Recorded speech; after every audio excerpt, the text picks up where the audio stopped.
See, I don't know about y'all, but I'm tired of just making ends meet. See, I want to be blessed. I don't want to be blessed. I want to be blessed to be a blessing. You see, I want to live my life in the overflow. I want to have more than enough. Check this out. Well, it's time for me to start to elevate. Been down too long, time to graduate. Mount up my wings like an eagle, you see. Turn all my dreams to reality. Ain't nothing on this earth gonna hold me back from my heart desires. He promised that if I have faith, if I believe, faith the size of a mustard seed. I want to be blessed, to be a blessing. Prosperous life, no more stressing. That won't know me from the moon to the sun. He'll keep blessing me in that recession. I got to do something with this life he give. His plan for me, that's what I wanna live. As long as I got God on my side, the hater just gonna have to let me fly. Yes, I am in the overflow. In the overflow. I'm blessed when I go. Don't you wanna live in the overflow? Living. Yes, I am in the overflow. In the overflow. I'm blessed when I go. Don't you wanna live in the overflow? Living. Oh, yes, I am in the overflow. In the overflow. I'm blessed when I go. Don't you wanna live in the overflow? Living. Yes, I am in the overflow. In the overflow. I'm blessed when I go. Don't you wanna live in the overflow? See, we got to speak that thing into existence. Because it's gonna happen. You gotta believe it. In your heart, and in your mind, and in your soul. So you gotta repeat this after me. See what you say, so you can say what you heard. I wanna be living. I gotta be living. And I'm gonna live. Come on, you repeat after me. Come on, say. I wanna be living. I gotta be living. And I'm gonna live. I wanna be living. I got to be living. And I'm gonna live. Come on, speak this thing into existence. Let's go. I wanna be living. I gotta be living. And I'm gonna live.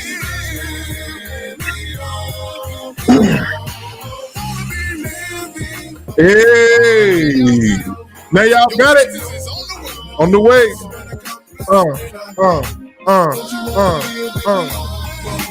Living, I won't have fun right here on earth. Yeah, yeah,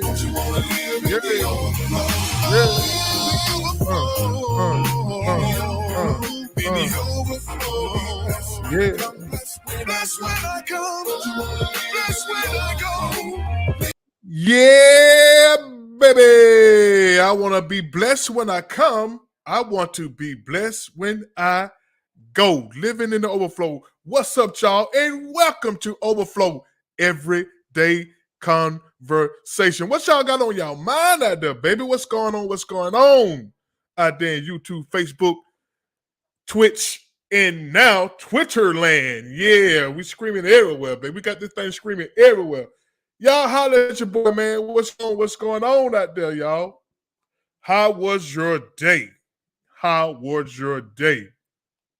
Candy. I ain't never been able to pronounce your name. Candy. Candy. I ain't really never been able to pronounce your name. I'm sorry if I'm messing up. But how are you? Are you doing fine? Y'all do me one favor. Y'all can share this live anywhere y'all want to share it. Please share this live. But you got to break it down into syllables or something. Candy.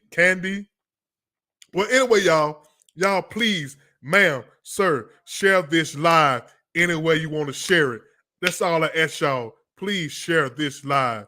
Please share this live. Please, anywhere in your favorite groups, your favorite friends. You know somebody want to K and K, okay, K and K. That's what I'm gonna call you, K and K. Well, anyway, thank you for coming on K and K. Which you want to come on live? You come on, holler at your boy. You know what I'm saying? You can do it. The first comment in the comment section is the link to the live. If you want to come on live, and once again, y'all, please share this live to your favorite group, your favorite friend, your mama, cousin, dad, cousin, uncle too. You know what I'm saying? Please share it. Please share it. How are y'all doing again? And appreciate y'all for tuning in. Let me see what we got. We got my girl Jenny in the house. Jenny from the block on the house. What's up, Jenny? Hi. How you doing? I'm good. How are you? I can't complain. Can't complain at all. Can't complain at all. Good. She said she enjoyed being a troll. All right, then, troll. Get the trolling in. What we got? We got a lot to talk about today. What we got the Republicans going crazy because they want Trump. They want DeSantis. Trump already going in on DeSantis already. We got Blac Chyna decided she don't want to be Blac Chyna no more. Ain't that something? Mm-hmm. She got famous being Blac Chyna, and now she don't want to be Blac Chyna. She want to be the old self again. So is this? Hopefully, this is going to be a trend of women just want to go natural and feel like, not trying to trick people into thinking they are different than what they really are. You know what I'm saying? You know what I'm saying, all right? Yeah. And also, we got, what else we got? Cop City. A lot of people's been watching this thing about Cop City on the news lately. A cop been shot over there. They done killed somebody over there. And what's the big fuss about Cop City? We're gonna try to figure that out today too. We got a couple of local stories I'm gonna talk about first. I don't know if you saw the young girl who got the little baby to steal packages. And to me, I thought it was kind of it's not funny. It's not funny, but it's sad in a way that people are stooping this low to steal. Steal packages. Then they got little babies stealing packages and stuff now. Let me play a video of this girl. Got this baby out there stealing UPS packages and whatnot.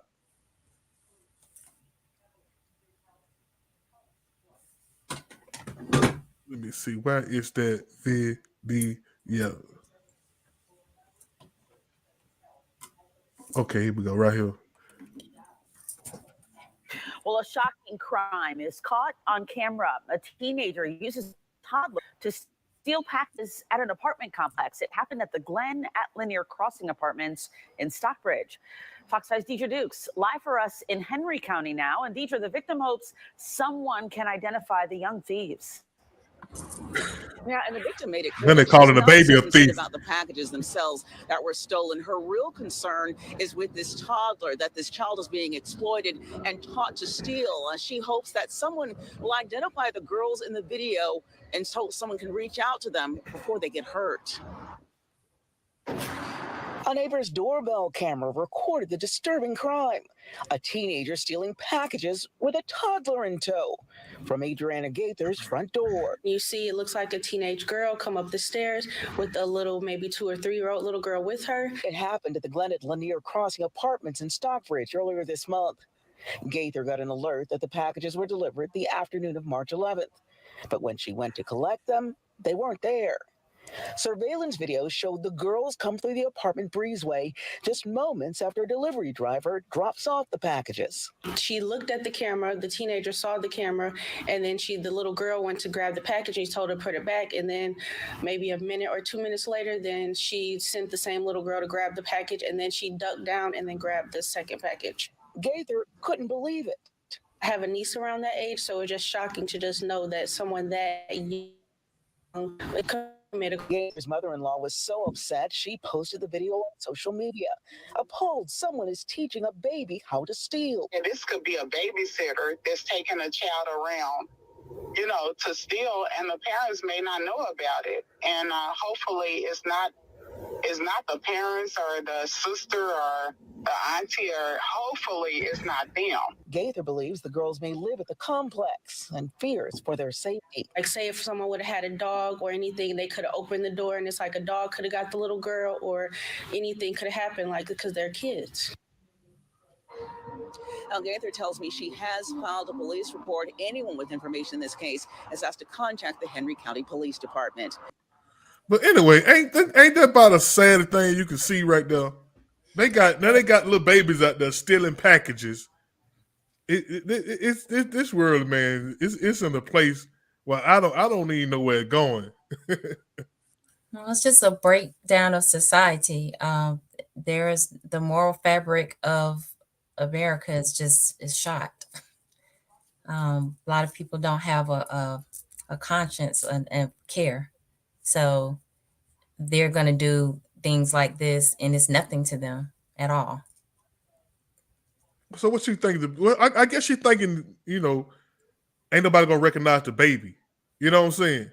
but I just don't get what she was thinking about. You know what I'm saying? People just don't want to work for nothing no more. They just want to take everybody else's stuff. And Well, it's easier. It's sad, but it's easier for people to take from someone else than to work for it. And again, if a person isn't raised with a sense of respect for other people, then they're going to do whatever it takes to get what they want. It doesn't matter. I mean, it's sad, but that's the way it is. The funny thing, they calling the baby a criminal already. Baby ain't even 5 years old and got a criminal record. That's the sad thing about it, boy. And I'm trying to see if that's your little sister. Who had a little sister doing something like that, or a little brother or something. And if you babysitting, why would you have somebody kid out there stealing? Because I don't think the girl lived in an apartment complex. So maybe she just drive through and looking for packages and let the baby go get the package, and she just load them up. I mean, that's a chance people take when they get packages delivered and they're not at home. But to use a child to do the dirty work is far reaching. So yeah. Man, that's something else right there.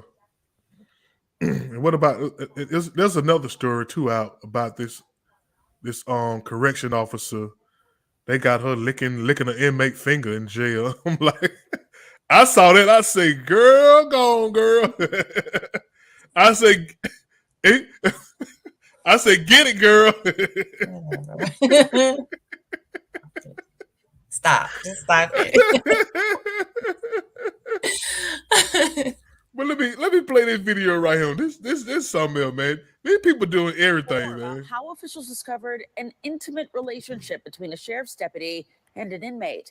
Investigators saw video of inappropriate behavior on a cell phone they confiscated in a shakedown, and after hearing the audio, they have reason to believe the activity had gone on for a while. The Fulton County Jail with new images, Morse, from the investigation. 2 video clips of this inappropriate, intimate relationship. Sheriff Pat Labatt says his officer, the law. When Fox 5 reviewed court documents, investigators described confiscated cell phones and what was discovered on some of them. The video shows inmates saying, "Give them to me, give them to me." As said, D.O. Jenkins gave inmate a set of Cartier glasses while licking and kissing on his right cheek facial area. The expensive designer item apparently referenced in a myriad of charges filed against the officer. No gifts permitted. On Wednesday, we reported on another clip, the courthouse document account of the inmate, this time only his hand visible, sticking their left hand pointing finger into the mouth of D.O. Jenkins in a sexual manner. Sheriff Pat Labat terminated Miss Jenkins. He wrote, "The actions of this one individual are certainly not a reflection of the men and women of the Fulton County Sheriff's Office. The vast majority of employees are to be commended for their integrity, commitment to service, and the work they do day in and day out. Potential danger from the officer letting her guard down. Look at what else was pulled out of a maximum security floor during the late January Oh, them boy raid got that some mad produced shanks so in that many thing. banned cell phones. 11 banned cell phones. Now, retired Lieutenant Rambo says when protocol is broken like this, potentially it puts every staff member in jeopardy. From Northwest Atlanta, I'm Morse Diggs, Fox 5 News. Welcome back, family. Boy, they doing it like Dead on Right Street? My goodness. What you think about that, man? If she doing that, ain't no telling what else she done did in that jail. And I don't think this is the first time. I don't think she probably the first one. I don't think she the first one who did that. I think this probably going on the men's side. The men probably, some of the men sleeping with the women in there, and it just, I mean, it's one of them jobs where you have to have a trust level, you know, I mean, of it's the probably people been working going there. on for a long time, like for years. Stuff like this has probably been going on for years. When I say a long time, like I think because of technology with cameras, you know, people are getting caught now. It's probably been going on for years, like these type things. But but for her to allow somebody to record that with a phone, is it show you how stupid she is, how stupid she is to allow somebody like that, a prisoner to record her sucking on their finger like that, like she giving kind of like oral sex or something like that, you know, on a phone that she gonna let them have, and knowing they probably can repost it, because I know a lot of guys who in jail, they got Facebook pages and everything. So I'm like, I'm like, wow. So actually, this is my first time seeing the story. So was it her phone? It was hers. No, it was an It inmate is. phone, Okay. you know, so it's bad enough that she doing it.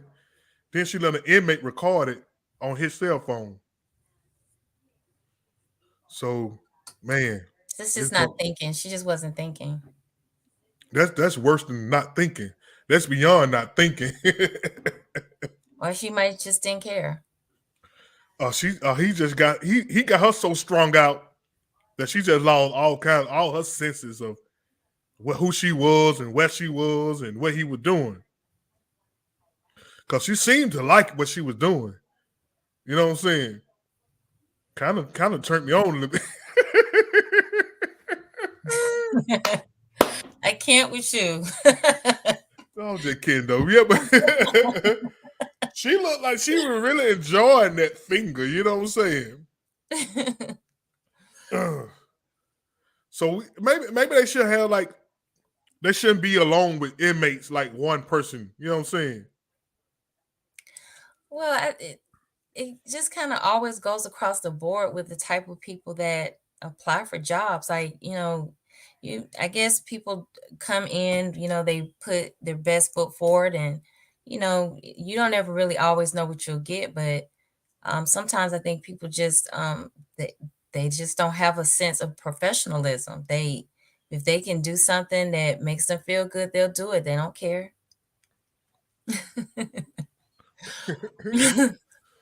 Yeah, I think they got to change that policy of allowing one guard to be with an inmate at one time.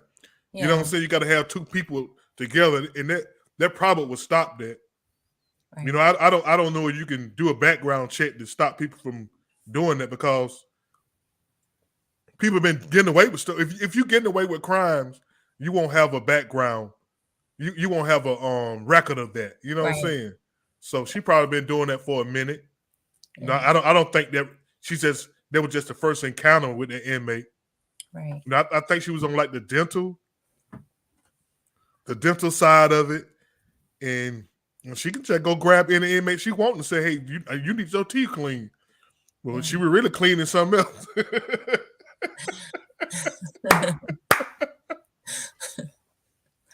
She was cleaning more than their teeth in that office. I'm telling you. I'm telling you. Now I bet the sheriff wonder why everybody want to go to the dentist all of a sudden.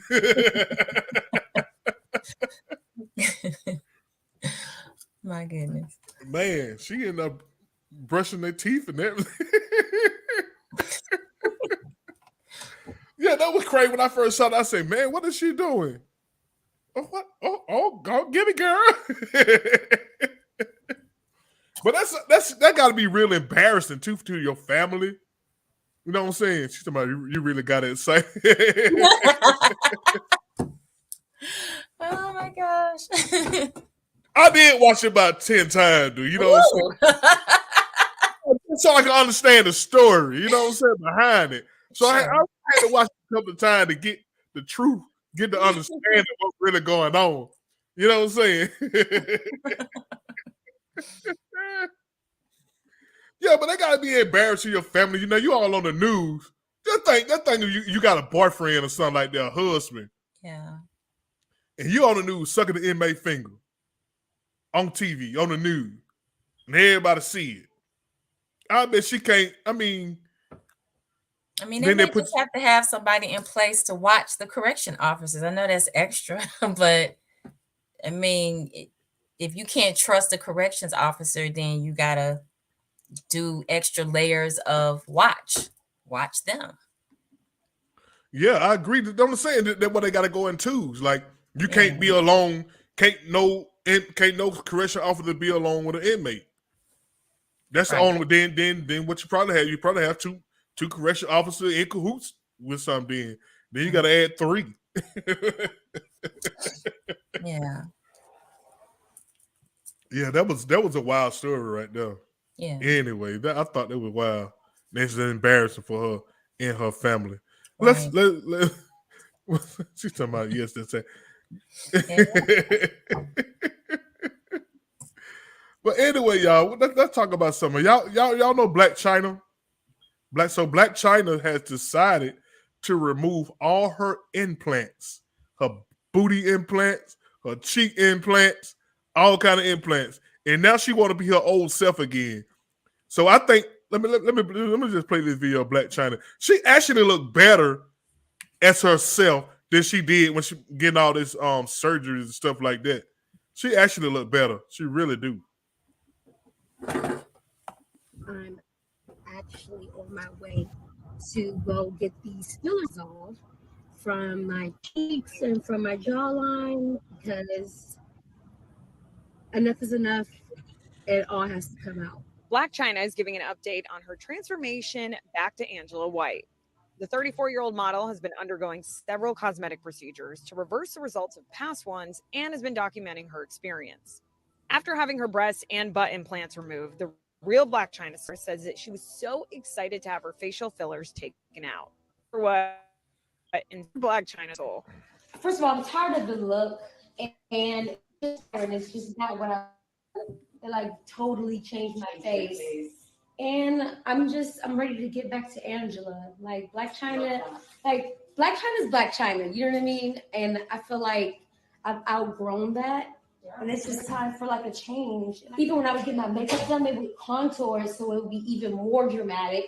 So I'll be looking like Jigsaw. So I'm right. The mask. Following the positive outpouring in her comments, Blac Chyna posted, quote, "Thank you all for your prayers, love, and support." On Friday night, she stepped out at her first public event since the procedure. While attending Alexis Sky's Elements magazine cover reveal party in Atlanta, Blac Chyna rocked a Canadian tuxedo-inspired ensemble featuring glittering embellishments and dangling diamonds.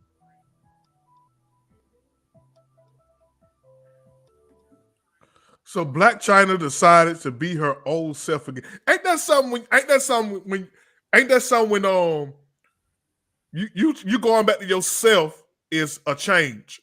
The irony in that, can you understand the irony in that? Going back to who you really are is a change. Yeah. When you just really being who you are. You know what I'm saying? I'm happy for her. Like, I'm really happy for her that she could get in that place and say to herself, I don't need all of this. You know, because you are who you are naturally when you're born, and as your body, grows older, you may want to change some things, but I think going to those links sometimes it's risky. Um, it's I don't know, it's something psychological about that. So what make what make, because there's mostly women who does things like this. What you think prompt women to want big butts and big cheeks and big chins and you know what I'm saying? And just Damn. fat lips and is it I'm gonna tell you what I think. I think that when people, but women particularly, are changing their body parts to enhance them with surgery, where it's not something you can just take off, at the end of the day, it's because in their minds it's more attractive, and most of the time it's for a look that draws attention. Um, when people have an idea that this is what, and for women, that this is what men like, I'm not saying that a woman doesn't want it for herself, but if the idea is that this is what men like, then that's kind of the motivation. Because we want to look good for ourselves, but the motivation is I'm going to turn heads, so I'm gonna look good in this outfit, or even better. I mean, if nobody thought it looked good or cared, women would not do that. Somewhere it's been put in our heads that having a certain size butt, certain size breast is more attractive. um and if a person already doesn't have a sense of self-esteem that's healthy, they may be more prone to doing that. You have to be comfortable with your natural size of whatever you have. And if you're not, then you have to ask yourself, why am I not? Do I think that my breast size ain't enough? Do I think my butt size is not enough? I mean, who are you doing it for? Because at the now end of the day, you know what I'm saying? Well, you have to think about why you want to do it. I've seen some good butt jobs, but I've seen some bad butt jobs where your butt is big and your legs are skinny, and it kind of like make you look awkward and not attractive. You know what I'm saying? So it's not about you having a big butt from a man perspective. It's about the whole body composition. You know what I'm Right, saying? right. Everything has to be aligned because Proportions. I know what you mean. I know what you're yeah. saying. Well, this is the thing. So just like you're saying, eh, even even if it's perfectly proportioned, the question is, why are people doing it? I mean, I'm trying to understand. Did she? I don't think she undid it because it wasn't proportioned right. I think, from judging for what she's saying, she just wanted to be natural. So if it's a perfect job and it looks great, then okay. But she said, I don't want this anymore, because she wants to be natural again. And I mean, whether it looks good or not, why do women do it? You know? Um, and I think people are realizing that, being natural is okay.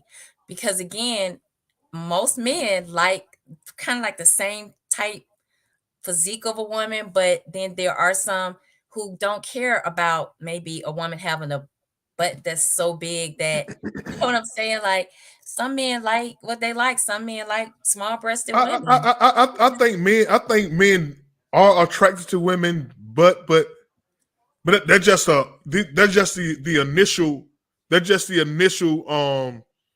attraction. After a Right. while, after a while, you're gonna need more than your butt. Your butt can get some attention, but you're gonna need more than your butt to keep a man's attention. You know what I'm saying? So maybe she realizing I was hot when I first got it, but now I'm leveling off, and now I look hideous. Cause you heard her say she looked like Jigsaw.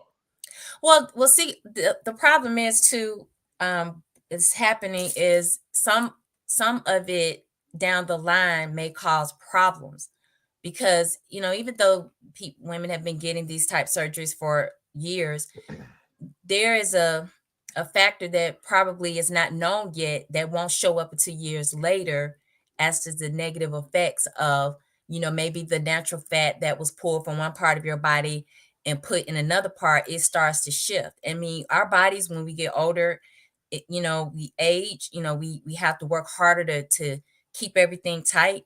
But still you're dealing with foreign, it may be your natural body tissue depending on what kind of procedure is done, but it's still, who knows how that's going to shift and change inside of your body. And some women are changing it because they may have issues, or they just want to be in a place where they're just thinking later, how is this going to affect me?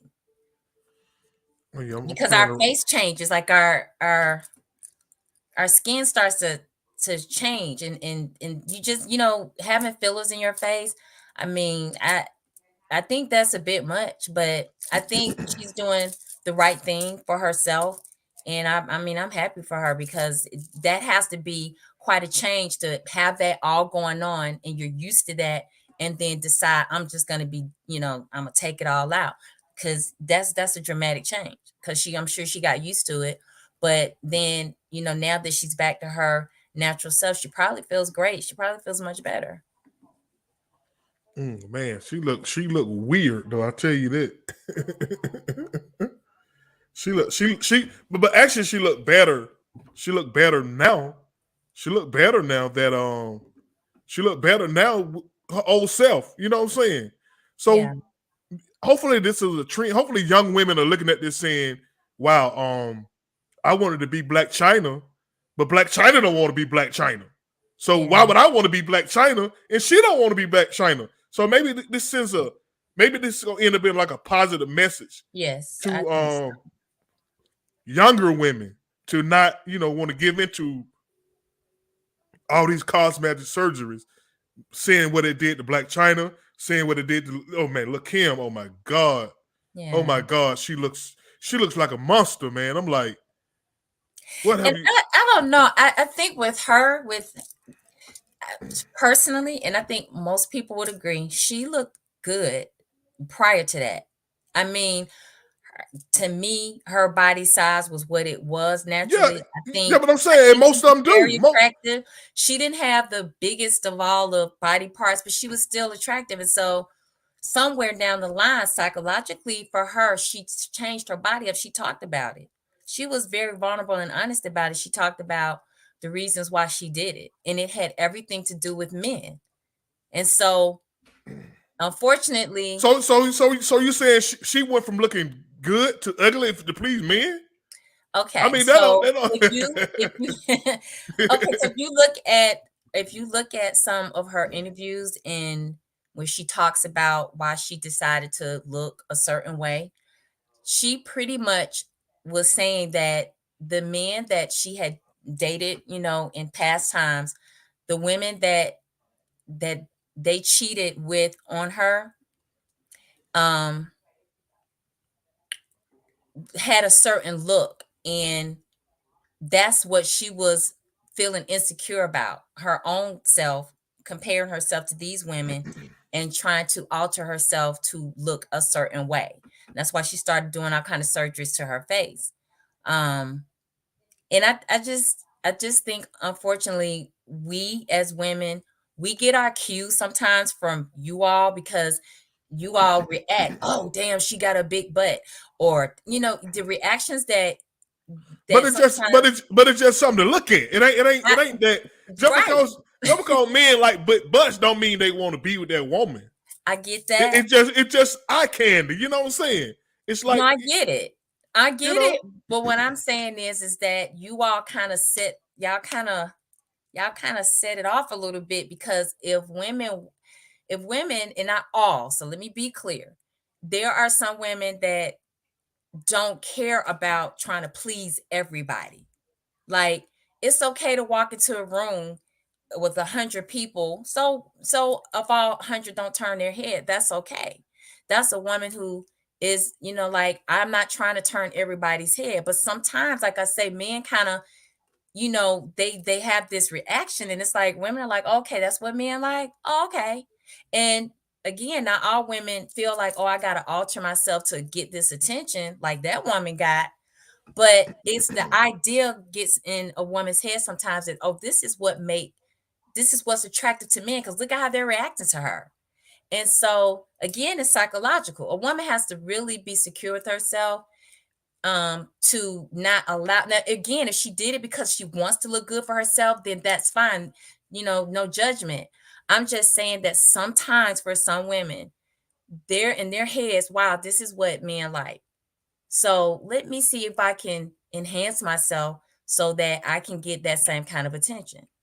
It's all psychological, in my opinion. I just think that a person, or a woman, has to be really secure with herself. She has to be able to look in the mirror and say, you know, I like this or I don't like that. And if she wants to change it, fine. But I think that it shouldn't be because you're trying to make everybody look at you like, oh wow, damn, she's all that. It should be because maybe you just may want to have a certain, I don't know. It I think a person still has to, at the end of the day, think about why they want to do it. It's nothing wrong with wanting to look good and enhancing yourself. I just think that a lot of times y'all react to these women that have all of that going on, and it's like it sends a message. And it may be subconscious, like, wow, that's what men like. Let me go get this done so I can turn heads too. I but mean, men also like intelligent women. of You know what I'm course. saying? But, Of but that's course. something. But you can't go buy intelligence.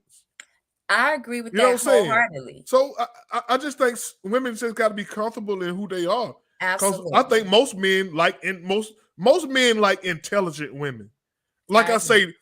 say, all the physical stuff they're just something to look at. They're just something to get your attention. You know what I'm saying?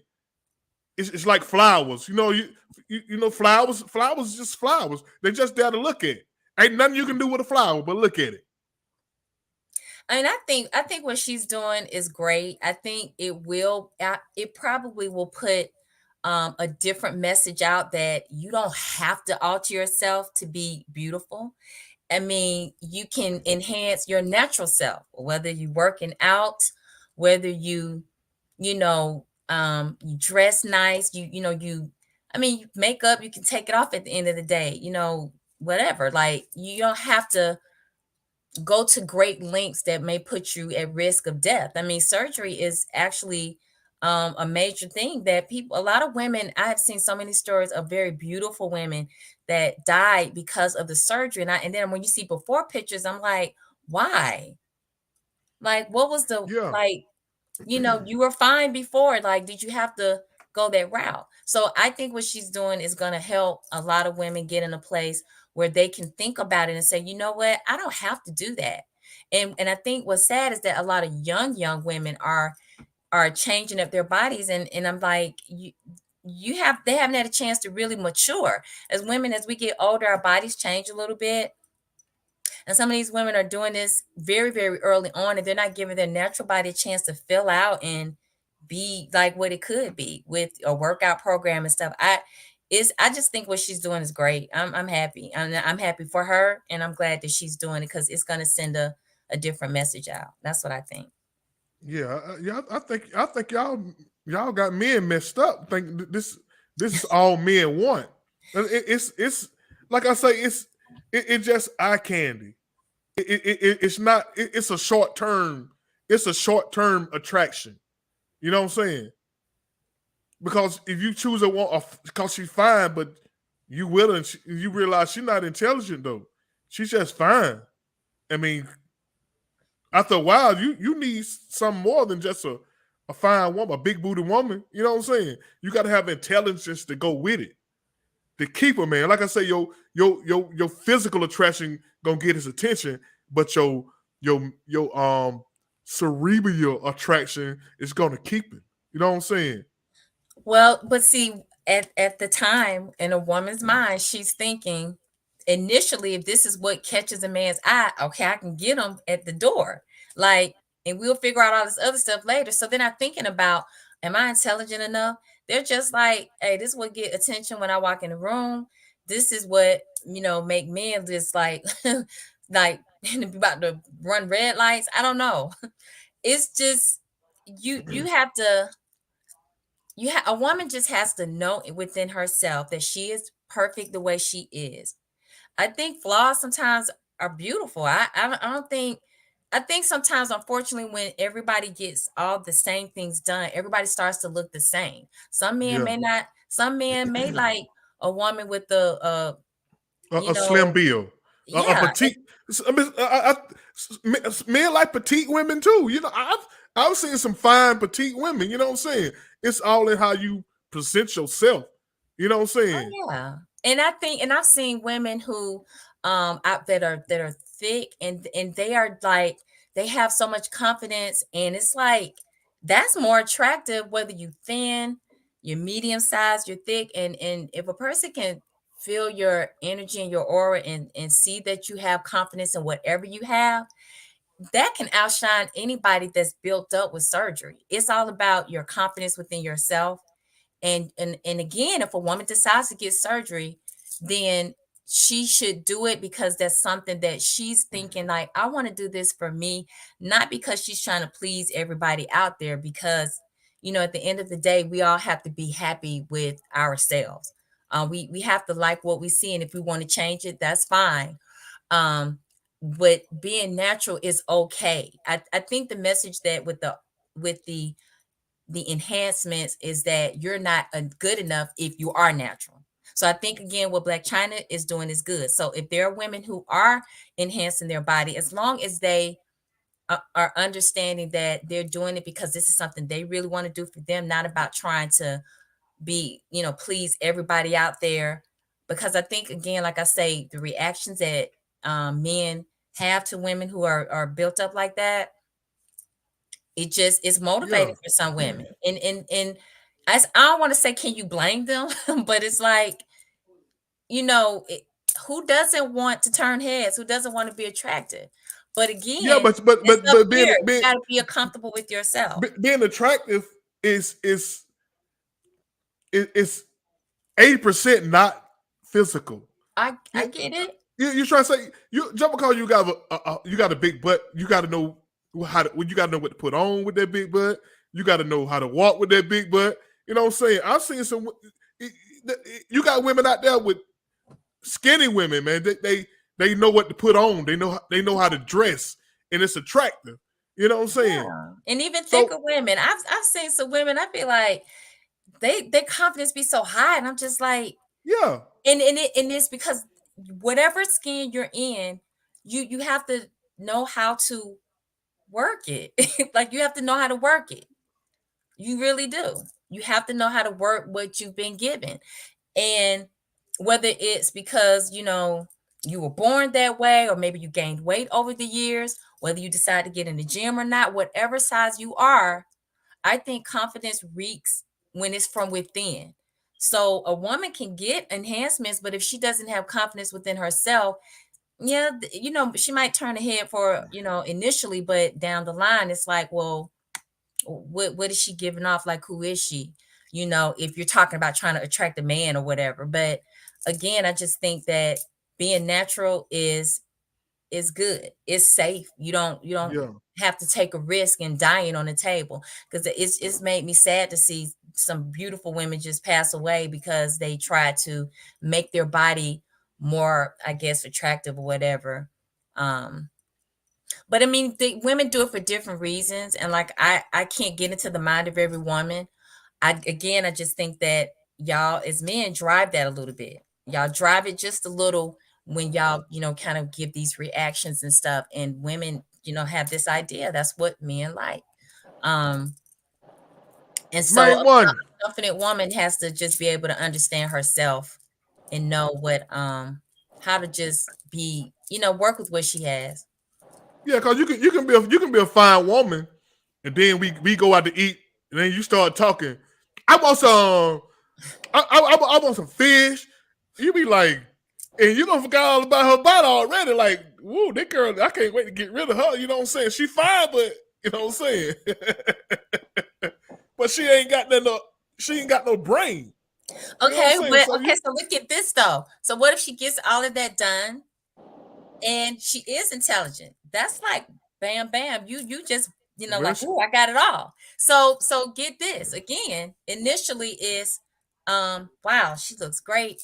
She got all this whatever, and that's again why women I think sometimes feel a need to enhance themselves, because if there were no reactions, I don't think women would do it. I think I guarantee you, if enough men say, I don't like that, I don't like that, or they don't even try to look, I think women will start to feel some kind of way. I think men are saying that. Why you think a lot of women are reversing their surgeries? A lot of men are saying that. Why she admitted herself she looked hideous. She looked like what a guy on the saw Jigsaw. I mean, how you change yourself from a pretty girl to Jigsaw, thinking that this what men like? Men don't like ugly women. You know what I'm saying? But there are some ugly women who are attractive in their own way. You know what I'm saying? Like I say, your physical attributes will get a man's attention, but your intelligence is what's gonna keep it. I mean, Well, yeah. If women are being moved by social media, I'm just saying they're moved by it, because I saw a post one time that this guy did of a post of a woman who was saying that natural women, only natural women are poor women, or something like that. In other words, saying if you can't enhance your body, then you're poor. So something about natural women are poor women. And I think it's just a choice. It's not about it almost sounds like you're supposed to build your body up. And so if you can't do it, it's because if you're natural, it's because you can't afford it. And I don't think, and so it's almost like this idea that you're supposed to do it. Like you're supposed to do it. And I'm saying this with the younger women, not, the mid to upper age women. I'm talking about the younger women. They're thinking they're supposed to look that way. And again, Main I one, give what's their going on? bodies a chance. So, what's up, my people? Yeah, hi. we were discussing Blac Chyna decided to reverse all her Yeah, cosmetic surgeries and all that. And yeah. to me, I think she actually look a whole lot better. I love it. I love it. And I think it's easy to put it on the men and say, well, if the men would not like it, then maybe women wouldn't go do these enhancements. But I think it's more of women who do that stuff. It's more about them. It's more about their ego. It's more about them not loving themselves, and they're doing that. And plus, on top of that, they've seen a beauty standard that society has set that they didn't write. I say this all the time. We are running on these scripts and all these social cues that we did not write. So we're trying to be out here looking like this and looking like that. But really and truly, a lot of these women that get these butt enhancements and stuff like that, they're doing it because they want to do it. They ain't doing that to get a man. They doing it because they want to do it. They see that they don't have a nice booty. So it's easier to go get a BBL than to take your ass to the gym and do some damn squats and actually put some work. But that's what this society has created. Everybody wants this product, but they don't want to do the work, the in between work. They don't want to do the work that get you the nice little butt and the nice little frame. That's why you see, and it's men too. You see men getting these drawed on abs and all this kind of stuff because you don't want to do the work. You just want the finished product. Yeah, I see men getting tattoo hairlines. Yeah, yeah. You think LeBron James is doing this hair stuff because of a woman or trying to create? I mean, he married, but he doing that shit because he see his damn hairline. He's like, well, shit, maybe it's something I can do to make it look better or something like that. He doing it for himself. He ain't doing it for nobody else. I mean, I agree. I agree with what you're saying. As a woman, psychologically, there is a part of it where women do make those decisions because of, the attention that they would get. But again, I did say that there's also two women who just want to look better, Right, and absolutely. they do it not necessarily for a man, but they may look in the mirror and say, you know what, I don't like the way this look, and I want to do something about it because I want to fill out my clothes better, or I want to be able to wear certain type of clothes, and they will do it for that reason. I agree. Let's see it.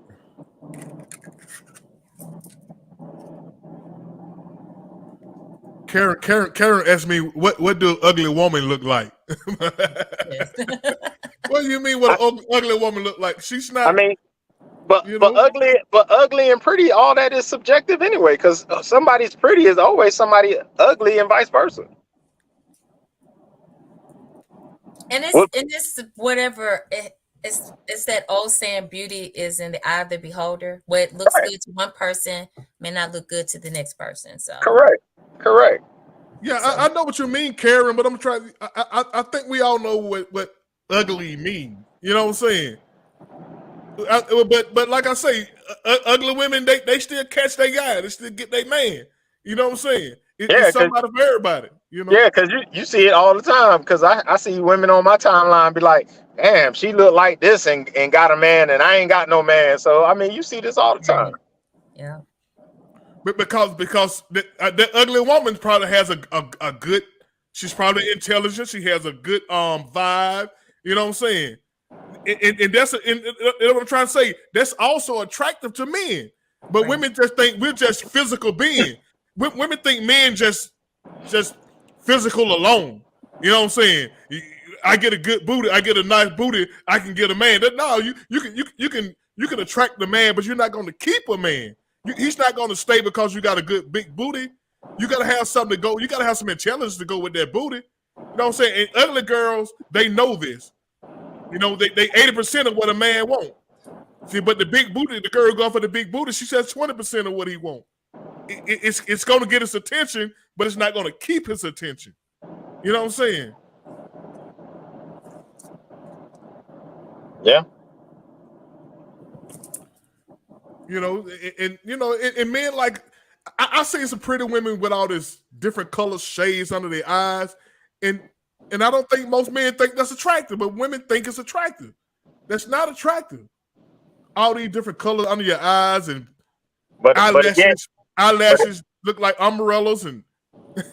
But again, I think a lot of women do this stuff for them and to not to please other women. I don't know the word I'm trying to say, but to look good in the eyes of other women. It's like a competition thing. Like, oh, I see she had this, or I'm gonna try this on me or something like that. But a lot of women don't. I mean, that's just a common misconception that women are doing all this stuff for men. I just don't believe that.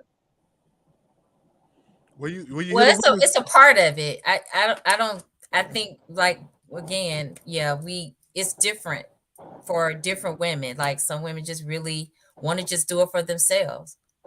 They just do.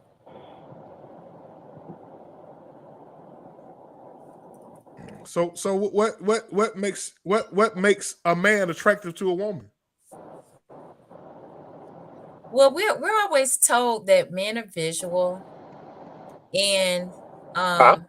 that's the beginning of, I guess, the part, I guess, of you see somebody, you think they look good, and you kind of just go from there. But that's, again, just it's not the across the board. I think sometimes a person can feel your energy. They can get a sense of you without it being about how you look as much. I'm not saying that the visual isn't there to start to say, oh, they look nice, but sometimes it could be the person's aura and their energy that just can draw a person. So I don't think I don't think it's just all physical. It's just a part, though. You went right over my head with the question I asked you. I said, what do y'all see in men? What are y'all looking for in men? Since y'all think men are physical, to see the physical in women, what do y'all see in men? Is it a physical attraction too, or is it? So I would say, Or is it the money? well, okay, well, for one, for one, oh, if a person just sees someone, like if a woman just sees a man, I mean, how she don't know if he have money or not. So unless he's just, is she knows it already. Maybe pull up in the Benz, and you kind of like thinking like, okay, maybe he got a Not nice really. he There's a pull up lot of in people driving a nice nice, cars and they don't yeah, have money. but they're kind of like a one like a telltale sign. It's like a sign that it's a key they use. You know what I'm saying? I think. But I, It's I energy. For me, it's energy. It's not, it's aura, it's energy. Because I think a person can look good, and from the standpoint of a woman, how I've understood it, we can see it like, oh, he look good, but it has to be some aura and energy there that gives off. That's just me. yeah, I think it's different for a lot of women, but from talking to I have a lot of female friends. I talk to a lot of females, about relationship stuff and everything like that. And for the most part, for the majority of that I talk to, is women look for in a man. They look for safety and security. Somebody that they can talk to, that will listen to them. Um, and that's really going back to the nature of things and how things are supposed to be. They look for stability in their man, in their mate. That's what a lot of women look for. Are you Absolutely. stable? Are Oh you yeah. emotional? Are you going to protect my emotional? Are you going to allow me to be vulnerable? Around you. Women look for that. Right. And initially it's the whole energy thing. So I was responding to the fact that, initially when we see a man, it's like it's not all about trying to, he got to look a certain way. Although women can have their likes or dislikes about what they, prefer, but it's the energy thing more than anything. But at the same time, down the line, he's correct. Those are the things that women do look for, because we do want to feel safe. Like we don't want a man that's like bouncing here and all over the place, and it's like, wow, like, there has to be a sense of that I'll, my feelings to be protected and all those things that you just said. So I totally agree. That is how we think. Mm. All right, then. Man, what you been up on the politics lately, man? Man, I stay abreast up on the politics, man. What you think? What you think going on with with DeSantis and Trump, man? I mean, they're taking advantage of the lack of competency on the other side, and this is what you posed in the in the title. I mean, isn't this what I said about 2.5 years ago, 2.5, 3 years ago? I said, y'all, the Democrats are going to fuck around and they're going to end up with somebody worse than Trump. And look who's on the horizon. We got DeSantis now. DeSantis, like him, love him. He says some things that I agree with. He says some things I don't agree with. But at the end of the day, I think all of them, like I've always said, left or right, they're both playing for the same team, and it's not the American people. I echo this every day. I'm not a Democrat. I'm not a Republican. I'm a realist, and I'm a American who feels like all of these elected officials can give two rats about the American people. And that should be the reality that everybody should be seeing from the last 2.5 years. But Trump think DeSantis coming for what he want. Let me play a little video. Trump. Former President Donald Trump took aim at potential Republican primary foe, Governor Ron DeSantis. It happened during a campaign event this weekend. This follows Governor DeSantis making subtle criticisms of how Trump handled COVID and drama surrounding his presidency. While holding a rally in Waco, Texas, Trump argued that DeSantis had little chance of becoming Florida's governor without the former president's. He also argued the governor has not been doing good or a great job so far. Oh, I think DeSantis can do okay with farmers. I don't think so. Based on he's not doing okay with anything. Well, it's never good to try and destroy Social Security. It's never good to raise the minimum age to a very high level, which was not good, and to go against Medicare and try and obliterate it. The grand jury looking into whether Trump falsified records to pay adult film star Stormy Daniels' alleged hush money is expected to resume this week. They will decide whether he will. So I think Trump is threatened by DeSantis. He's really threatened by DeSantis.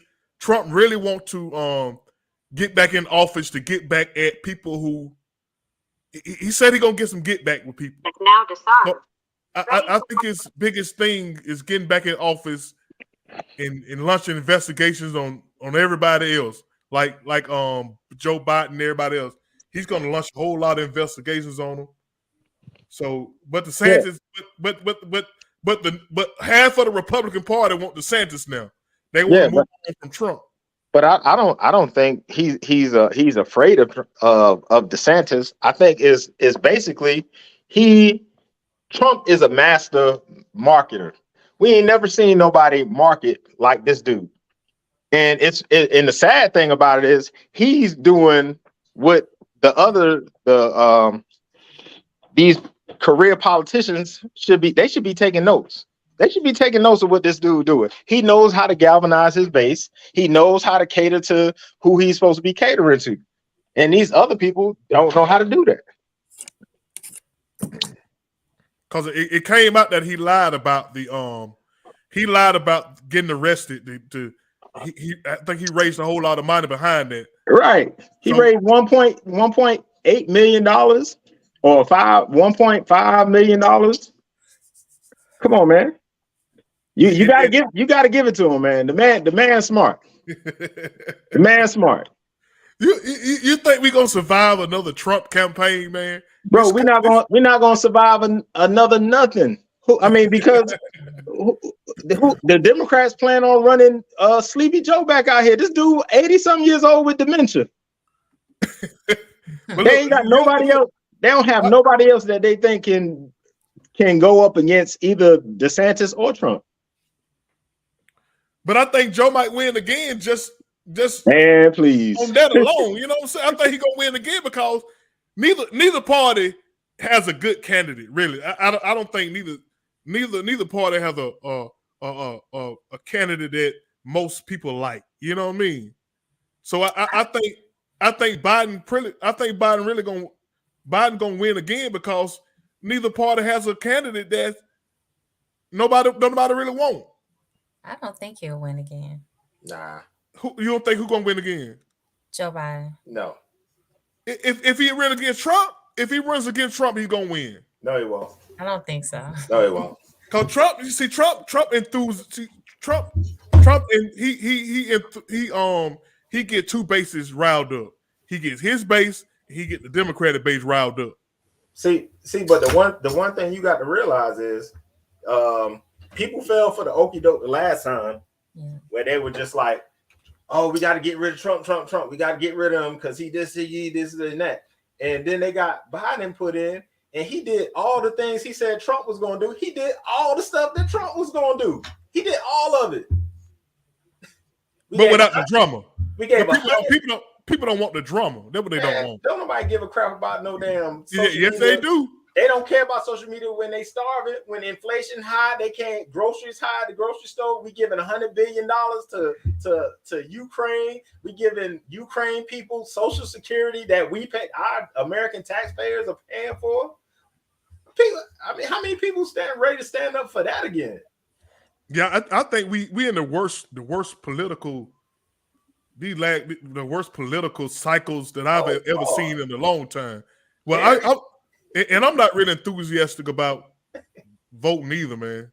Karen said, "Bring Obama back, man, please." Shit got worse when Obama got in. Shit. But see, Obama can't run. His term is up. No, but she said she wish he would come back. Shit, not me. Shit, my pockets got worse when Obama was in. She said, "Brett." But look, Obama's. But see, this is the thing about it. I think people like to be inspired. I don't think they vote. I don't really think people vote for the policies no more. Well, and that's the problem. You know what I'm saying? It's turned into a popularity contest. Yeah. It's about being inspired. Who can inspire me? You know what I'm saying? And I think Trump, he kills people's spirit, man. You know what I'm saying?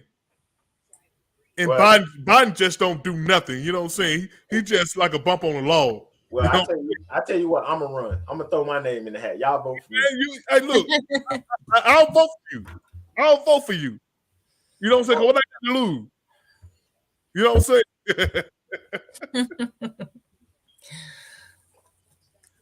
Jennifer, you excited for the next president? Either way, you going if Trump and Biden going against each other, you gonna have two men over the age of 80. I think is Trump over 80 already? He's close. He's But the only thing about Trump, he looked more vibrant than Biden do. I've seen Biden fall up the step. I ain't never seen about it. I've seen people fall down the step, but I ain't never seen that dude read the whole teleprompter. He don't just read what he read. Sit down now.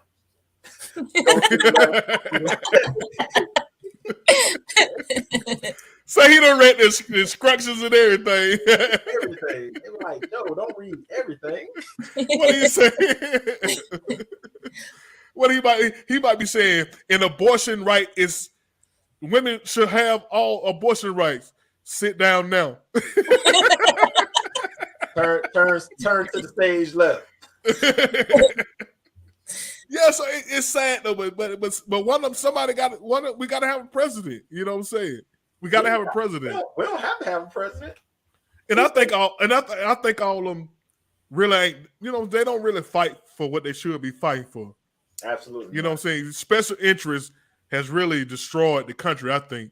You know what I'm saying? So I don't care who in there. They gonna try to pass laws that the donors are doing. You know, Republicans' biggest donors are the gun people. So they ain't trying to stop no guns and all this from getting in kids' hands. They want more guns out there. But guess what? When the Democrats they had control of both houses. They had control of total government for the last whole 2 government, years. But before this last midterm, so they had and a lot of people didn't know this, but it went. You know, of course, mainstream media didn't put it out there, but they had on a vote on the floor to take. They had a chance to put a vote to the floor to take money out of politics, and the Democrats was like, hell no, all of them. They were like, nope. Oh no, they ain't gonna do that. That was just a show. So that's why I say when people get caught up in this, Democrat, Republican, and all this shit like that, it's like, no, they all working together because they all get money. They all reaping the benefits from the pharmaceutical companies to the oil companies to NRA, Wall Street, big banks. They all reaping the benefits from it. Let me play this video of this guy talking about Trump. Trump trying to get people to be violent.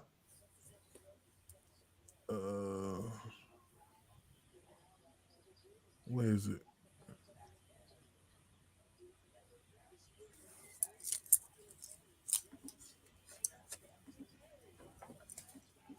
Gross. Boston Brian here from the Midas Touch Network, and it looks like Donald Trump's plan of stochastic terrorism is already working. As breaking news in Manhattan, as a suspicious white powder was just discovered inside an envelope at the Manhattan DA Alvin Bragg's office just hours after Donald Trump threatened death and destruction if he was indicted. This is exactly what he wanted to happen. This is exactly what he wanted his followers to do. It's working. This is what happens when you get a man in a position of power that doesn't want to be held accountable for his actions, gets his followers to do his dirty work for him. Absolutely disgusting. Disgusting, especially after he posted that friggin' picture of him with the baseball bat next to Alvin Bragg's head. Do you think his followers didn't get what that message was? This guy has been melting down for the last 2 days, and this is exactly the shit that he wants to happen. Gross. But yeah, so Trump posted a picture.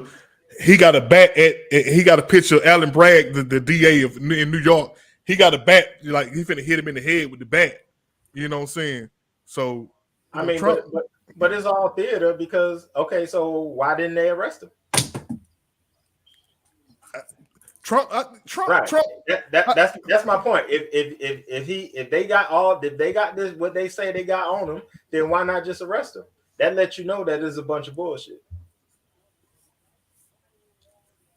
Well, they didn't arrest him because you can't arrest a man because he got one picture of him on the bat and another picture with another man. No, I ain't talking about that. I'm talking about he was supposed to be getting arrested for. No, he wasn't. That was something he put. Trump made that up. Trump made that up to get his base riled up. You know what I'm saying? But the attorney general said he was coming for him. So if you're coming for him, then do it. Don't just. I mean, like I said, these dog and pony shows is for the people who are just brainwashed by these mainstream media stuff. This CNN, Fox, and all this shit. I And I think it's ironic that the 3 DAs that he had cases in are black DAs and down here in Fulton County, and 2 in New York. But I think the one in down in Fulton County is a real case that they might eventually get him on because they got him saying stuff. You know they ain't relying on nobody else's story. So yeah, so Trump. I think Trump eventually gonna destroy this country, man. Yeah, but ain't nothing gonna happen to Trump though.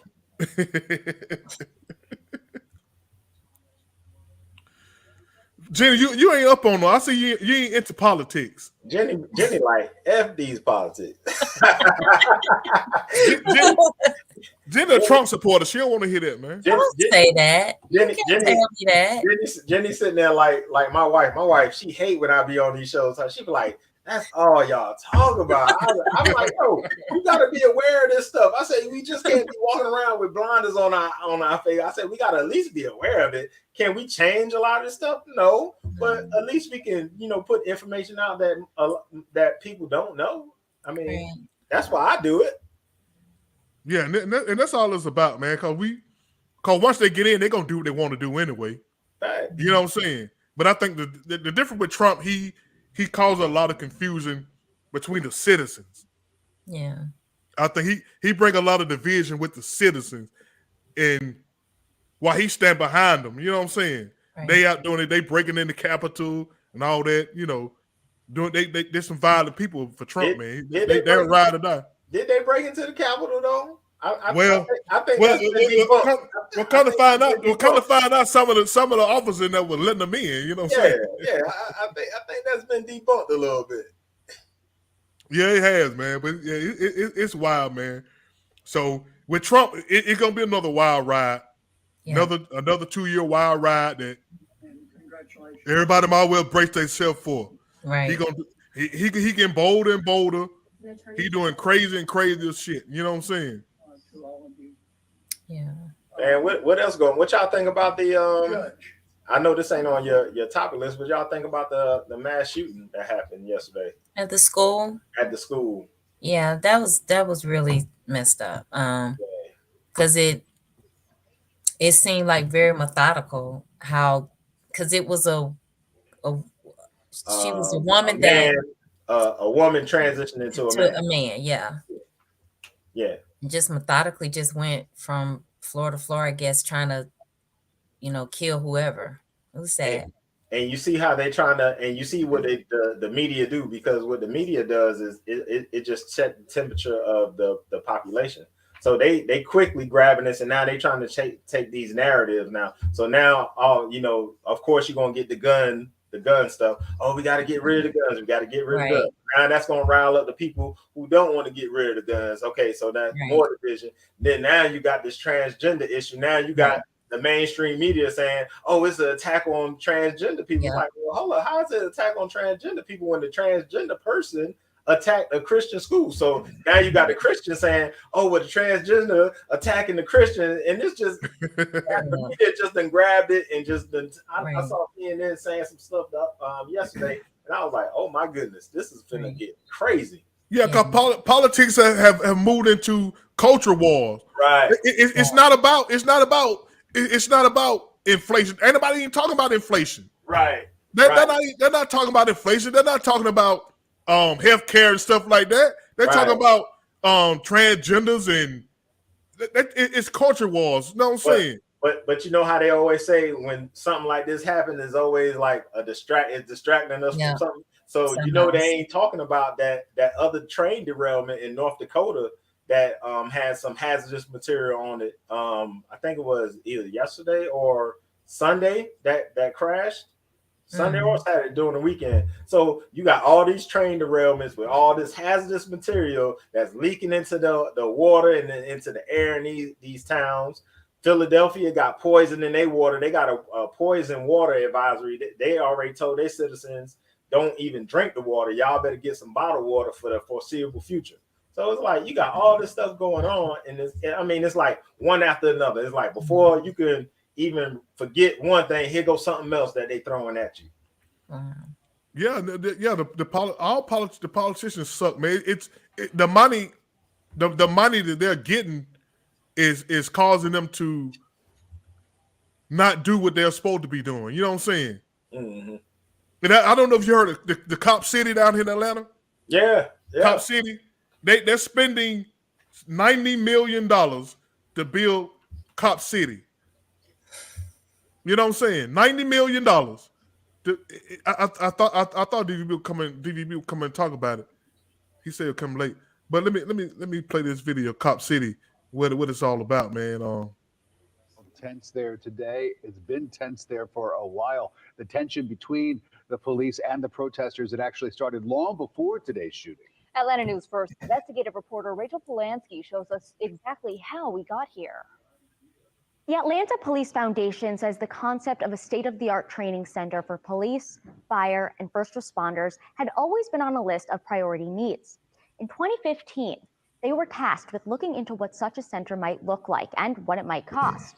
Then in April 2021, former Mayor Keisha Lance Bottoms announced a plan to turn the forested land into that public safety training facility that would include a shooting range, a mock village, and a burn building. But opposition came quickly from environmental groups, neighborhood associations, and racial justice groups.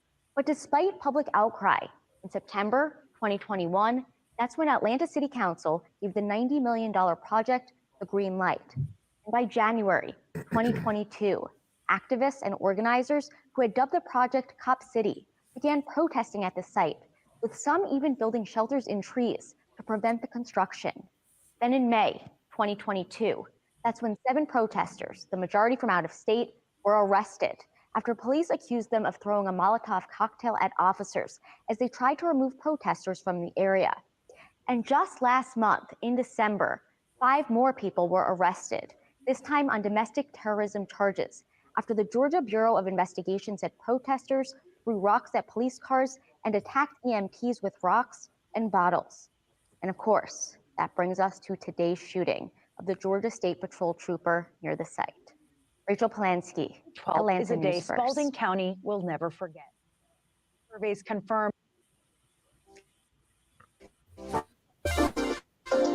So, and think about it, Keisha Lance Bottom approved that. She's gone. Now Dre Dixon, the new black male, these 2 black males approving all this money, going to build a Cop City facility. In this facility, they're gonna build some real apartments to train cops how to go into people's apartment. This is gonna be an actual thing that they're building in Cop City. Cop City it really look like a real little city to train cops. You know what I'm saying? They're spending $90 million, $30 million coming from taxpayers. And they think this is how you solve crime. You taking all that money, you could be the thing. Something like we tell the DVP, the money they use and spend it in this, they can be putting it into to prevent crime. The only way you're gonna stop crime is to prevent it from happening in the first place. But like I tell people, once you see a cop, the crime be committed. Once a cop up, that means the crime already committed. So cops don't stop crime. People got a false sense of thinking that cops stop crying. Cops do not stop crying. They got to ride around Atlanta with the lights on. You know what I'm saying? Like they're gonna stop people from doing stuff. You know what I'm saying? Yeah. And I think they don't kill one protest out there. They don't shot a cop out there just because they want to build a facility. And on cue is DVP. What's up, my brother? What's happening? Yeah, we just get on this Cop City thing, man. Like I say, the biggest misconceptions is cops can prevent crime. Cops cannot prevent crime. Because like I say, once you see a cop, the crime is already committed. Now you're gonna take $90 million and build a cop city to teach cops to kick more ass. You know what I'm saying? 30 million coming from taxpayers. And it's just ridiculous. And the black politicians are selling black folks out, man. They're selling black folks out. Cause they think we look and we vote for them because they're black. But they get in there and they take this money, they take all the developers' money just to build all these unnecessary. Why can't they use an abandoned building? Go use an abandoned building. Save all that money and put all this money to facilities for teenagers. Build a facility for teenagers. They use an abandoned wooded area, Robert. What you want? No, it's not an abandoned wooded area. Robert, ain't nothing out there but woods. Ain't nothing been out there but woods for 20 years, Robert. It's a wooded area. It's a wooded area. It's been that way for 20 years. It's been that way for 30 years. Dude, I know, Robert. It's gonna be next door to a high school, a middle school, in a residential area. What was it before? What was it before this, Robert? It wasn't nothing but woods. And who complaining, Robert? People from out of town. You know, it's crazy that we let out of towners come. More than, go ahead. Robert, you just heard your story. Everybody arrested come from out of town. Robert, they ran this through all the board meetings in the area. Nobody from the area complained. It's people who don't even live over there who talking about what's going on. But nobody complained when they built the stadium that ain't doing nothing for nobody. That was taxpayer money. That was tax. But what we do? Because it's football. Now, you want a better trained officer, but you don't want to have a better trained facility. You want all officers to be trained the same, but you want them to train the outdated facilities. See, you can't have it both ways. You can't want something, but you ain't going to improve the conditions. But we sit here and say this because people tell us. But again, Robert, go over there. Every time you see something, it ain't nothing but woodland. It ain't nothing but woodland. Ask APD what it was used for. For kids who was doing shit in them neighborhoods to run through the woods. Everybody they locking up is from out of town. They went to all the MPU meetings. They asked the neighborhood, were they okay with it? The neighborhood said yes. You ain't heard now principal from none of these schools saying we don't want to have you. Because they was part of the process. But here we are talking about we want them to be better, but we don't want them to have no way to get better. The money got to be spent on something. You want another stadium? Build facilities for kids to train kids. Did you say this when they built Mercedes-Benz? Did you tell them, say, we don't need another stadium? We got one downtown. Let's not build another stadium out in Cobb County. Did y'all say it? Nobody said nothing in. Mercedes-Benz was built on the same site as the old stadium. Robert, the stadium was downtown Atlanta. Mercedes-Benz is in Cobb County.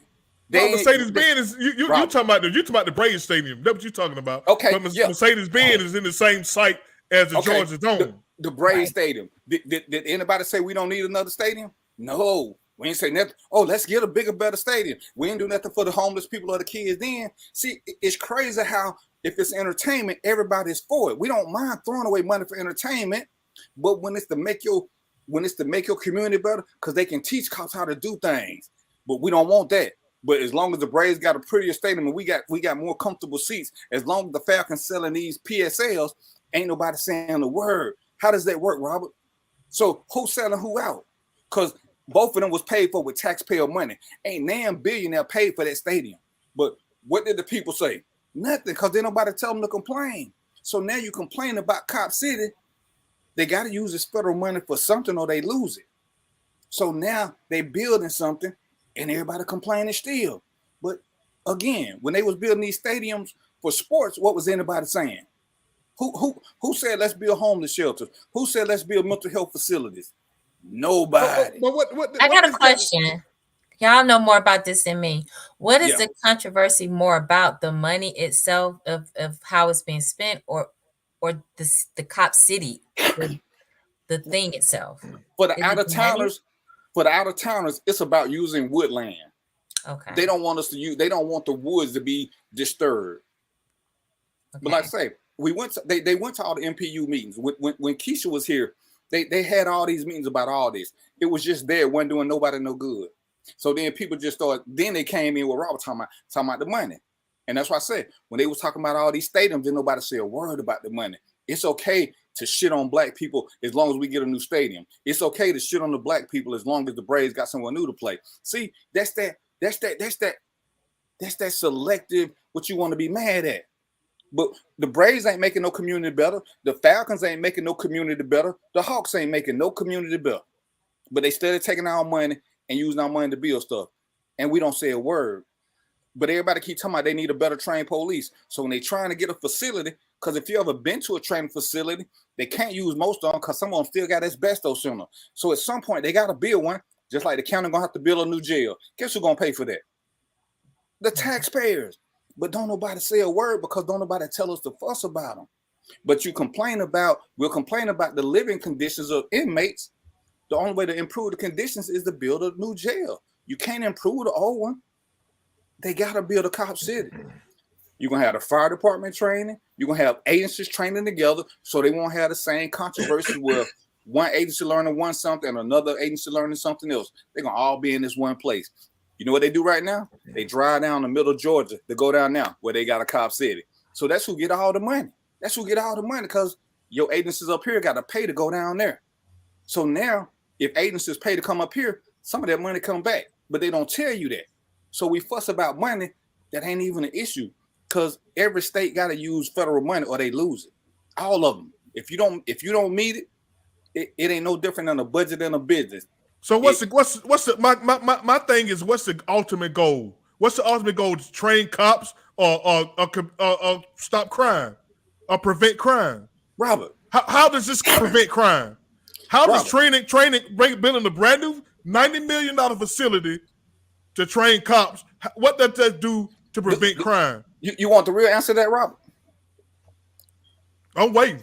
As long as your people don't mind crime being committed, it ain't gonna stop no crime, Robert. See, come on, man. No, come on, man. See, when you go up north, them people call. They call them hotlines and chip lines and tell. That's how crime is committed. But remember, in your neighborhood, we so deep on stop snitching because we don't even know what snitching mean. We ain't gonna tell on nobody until it happened to us. So yeah, crime ain't gonna stop. Crime stopped what people wanted to stop. Do you hear about how much crime you hear about happening in Chinatown? None. How much crime you hear about on Chester Bridge? None, because they will call the police. But when you go to our neighborhoods where we ain't gonna tell, how you gonna stop crime, Robert? Police can't nobody stop crime but citizens. Nobody, because we see it. We videotape everything else. Everybody got a cell phone. It's funny, don't nobody's cell phone work when we getting jacked. Don't nobody's cell phone work then.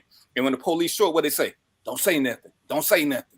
So it ain't the police job to stop crime, Robert. And if that's what you waiting on, that's the same thing that we keep doing. We keep waiting on somebody to save us from ourselves. So ask the real question. If we want crime to stop in our neighborhood, then we got to stop snitching. Silence nowadays is taking communities hostage. So talk about what's real if you're trying to fight crime. Why we don't say nothing? Why we don't care when somebody get beat up? Why we just mind our own business? That's the real question about why crime is rampant in our neighborhood. That's the real reason if we're going to go there. And yeah, you're right. Cop City can't stop that. It can't. You just said yourself, cops don't stop crime. You're right, Robert. If the people don't care, if you don't call 911, what the cops gonna do, Robert? Let me play this right here. Let me play this right here real quick.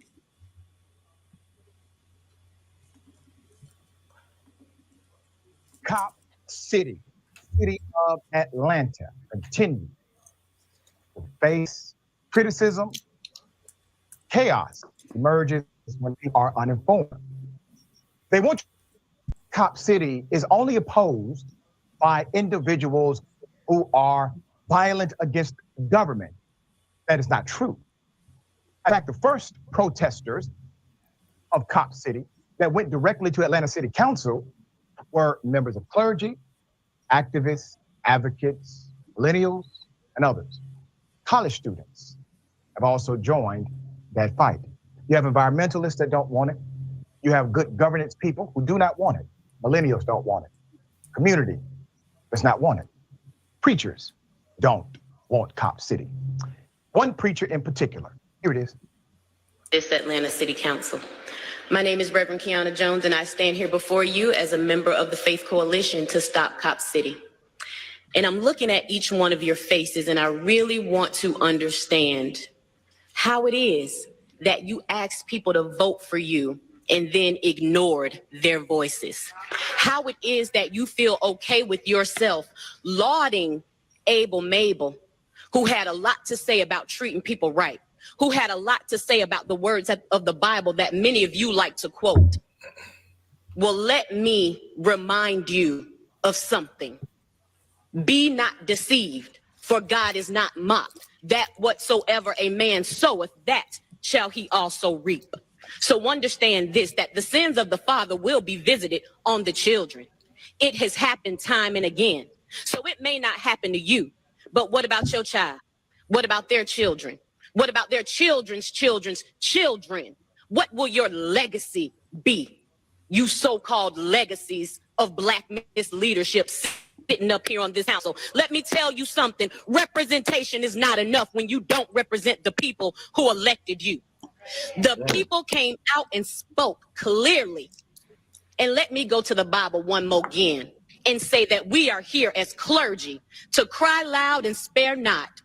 We are opening our mouths and crying with a loud voice to say that we don't want Cop City. I live in East Atlanta. I don't want Cop City. I got 5 black children. I don't want Cop City. I like breathing clean air. I don't want Cop City. I want to drink clean water. I don't want Cop City. I don't want Black Hawk helicopters landing around the corner from my house. I don't want Cop City. Reverend Kiana Jones, a remarkable young leader. So you say the citizens won't then protest this, right? That was a lie. They protested. Them folks do not want Cop City, and she said it's right around the corner from.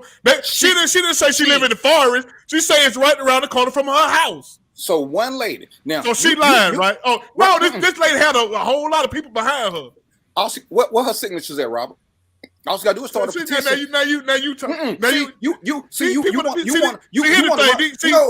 thing. Let me finish. Let's talk. Because you say these people went protesting. You say these out of towners doing this. You said it was out of towners. I said the ones that got arrested, Robert. Robert, you played the first video you played. This started in 2015. What was all these people at in 2015 when they're planning? You can't plan nothing without going through a bunch of stuff. So it started in 2015, Robert. And just like black people love to do, they like to come in on the tail end of something that started almost 10 years ago and try to stop it. What were they at in 2015, Robert? This wasn't no overnight something. This been in the works, and ain't nobody tried to stop it till they got close to opening. See, there was a time to do something. There was a time to do something. Let me pick at Jermaine for a minute. But then you just hear her say that. You said you won't let me talk. Jermaine, you coach football, right? So basketball. The parent, it don't do no good for the parent to come to you the third game and ask you why their son ain't started. Because they had plenty of time to practice, didn't they? So why my son ain't playing more? He good in the backyard with these other scrubs. And you said, well, he don't practice.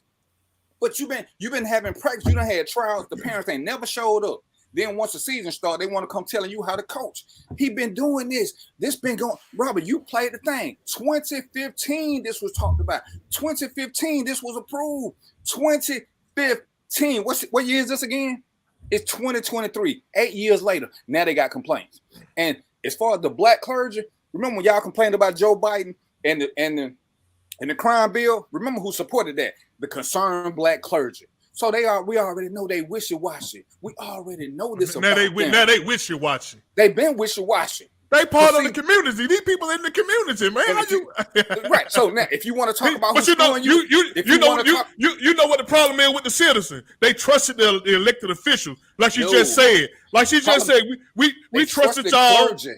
No, they trusted clergy. When you vote people in, you trust them to carry out what you want them to carry out. Robert, you know what I'm saying? But when that money get involved, they gonna do it. Like I was telling Jermaine, these politicians gonna go wherever the money go. They gonna go where the money go. They don't give a damn about no black citizen. Robert, and we vote for them because they black. Robert, how many churches open up? How many churches open up to let people stay in when they homeless? So you keep coming up with all these analogies. No, because you said you want. And I can answer Jermaine the same on the analogy. Jermaine, that wasn't no analogy. That was a question. Whose job is to set the starting lineup? Do you don't need parents coming to you to set your starting lineup, do you? No, so you proving my point. That's why you have a parent meeting before you even start anything, practice or anything. Like, hey, if they don't come to, and you set the ground rules, like if you don't come to practice, you ain't gonna play. Read Paulo's bond statement. The city of Atlanta budget is $734 million. 90 million is all they spent. But how much have they spent on crime prevention? That's my issue. What is how much have that is the big issue about this spending all this money. Tell me how you stop crime. You prevent it from happening. Tell me how. All these teenagers who doing all this stuff, you build facilities for them to come in and teach them. You mean like the schools they shooting up? Like the schools they shooting up? What other facility you don't want to listen to me. No, you don't want to listen. You can't prevent crime if people don't want to. Robert, remember 2 weeks ago you blamed that lady for the shooting at her house. See, you want to blame. She could have had 100 police on that street. They would have picked another street, Robert. Unless people want to stop crime, crime ain't gonna never stop. Because people look for the easiest way out, Robert. So you can have 1,000 police on 1,000 streets, but if you got 1,200 streets, they just gonna pick them other 200 streets unless the citizens. You find that's my whole point. So why are you building? So why are you building a $90 million facility? Cops are not. We need prevention. We don't need training cops. What you need? What have they been? What you been training them at? What they been getting? What you been training? What y'all been training cops at? Now you got to spend. You got to spend $90 million for a brand new facility. Robert, go to any of these local police academies. You'll see all of them are outdated. You'll see all of them have rooms that can't be used. I just told you that in the beginning. Most of them can't be used. They got to be torn down. The same reason they have to rebuild jails, because after so long, they are no good anymore. So you don't want to hear that. You keep talking about prevention, but you don't never talk about us taking care of each other. You don't talk about that. See, again, I'm going to use Jermaine because he ain't sensitive. If Jermaine beating his wife and the neighbor don't call, there is no crime prevention. There is no, because you keep wanting to go to an extreme. There is no crime prevention without citizens. That's why you find out with neighborhoods that have citizens on patrols have fewer crimes, because people are looking out for each other. The cops can't be with so many places because you can't afford to hire a cop for every street. That'll never happen. So what you want in this perfect utopia ain't going to happen. But everybody got a cell phone, but won't call 911. But they'll put it on World Star. You proving my case. No, you proving my case. You proving my case by saying the woman that killed her husband on Facebook. You sit here saying cops don't prevent crime, but you still for them building a $90 million facility to train cops. They need a facility, Robert. You see what you hear what you're saying? Do you hear what I'm saying? Do you hear what you're saying? You actually saying that cops don't prevent crime, but it's okay to build a $90 million facility to train these suckers. Robert, what's a policeman's job? To go to a crime when they commit it. That's all they do. Say it again. Go to a crime when it's already committed. It ain't their job to permit. It ain't their job to prevent crime. It's your job. So why build a $90 million facility for? Why don't we just get rid of cops, Robert, and let people take care of themselves and see what happened then? See what happened then? See, all these people who hate cops, I bet they still keep calling 911. And when the cops don't come, they're gonna complain. They're gonna complain. Let me ask y'all something. Do you think the some of the controversy about it may be because people are afraid of cops, even though they're supposed to protect, serve and protect? I think people aren't afraid of cops. People just don't trust cops. It's a different. They're not afraid of the cops. We know we need cops. But we want cops to work for us, not against us. That's the thing about it. It seems like cops are not working for us. They're working against us, parallel to us. You know what I'm saying? Not for us. Let me say this. Let me tell you something. When I was young, we had. That was a long time ago. Yeah, it was. But we had recreation centers that we go to after school, and we go shoot ball to like 6, 7 o'clock at night. Now, from that time we get out of school until 6, 7 o'clock, we busy playing basketball. We ain't had time to commit no crime. So once we leave the gym, we tired. We ready to go take a shower and go to bed. You know what I'm saying? Now, if all these facilities are closed now, and why are they closed? Because they say they don't have money to staff these places, but they take $90 million and train cops when they already got facilities to train cops. Right. Take this $90 million and build places to bring teenagers in and have people come in and talk to them and train them and teach them other things than just to hang in the streets. Robert. That is the real controversial about Cop City. You're wasting money. You're wasting money that could be used for something better. That's the thing about it. I want you to find a memo that said they didn't have money to pay them people, Robert. I want you to find that one, and then we'll talk. Until you find that one, Robert, you regurgitating bogus information. So you tell me why. So tell me why these facilities closed. Tell me why all these gymnasiums closed down now. Tell me why. Because workers kept getting attacked by gangbangers, and you couldn't have police at all on Robert. Come on, bro. Come on, man. Look up the Come on, crime. man. See, you asked me a question, but you don't want my answer. See, that's how you do getting attacked by gangbangers. Okay, they getting attacked by bad kids then, Robert.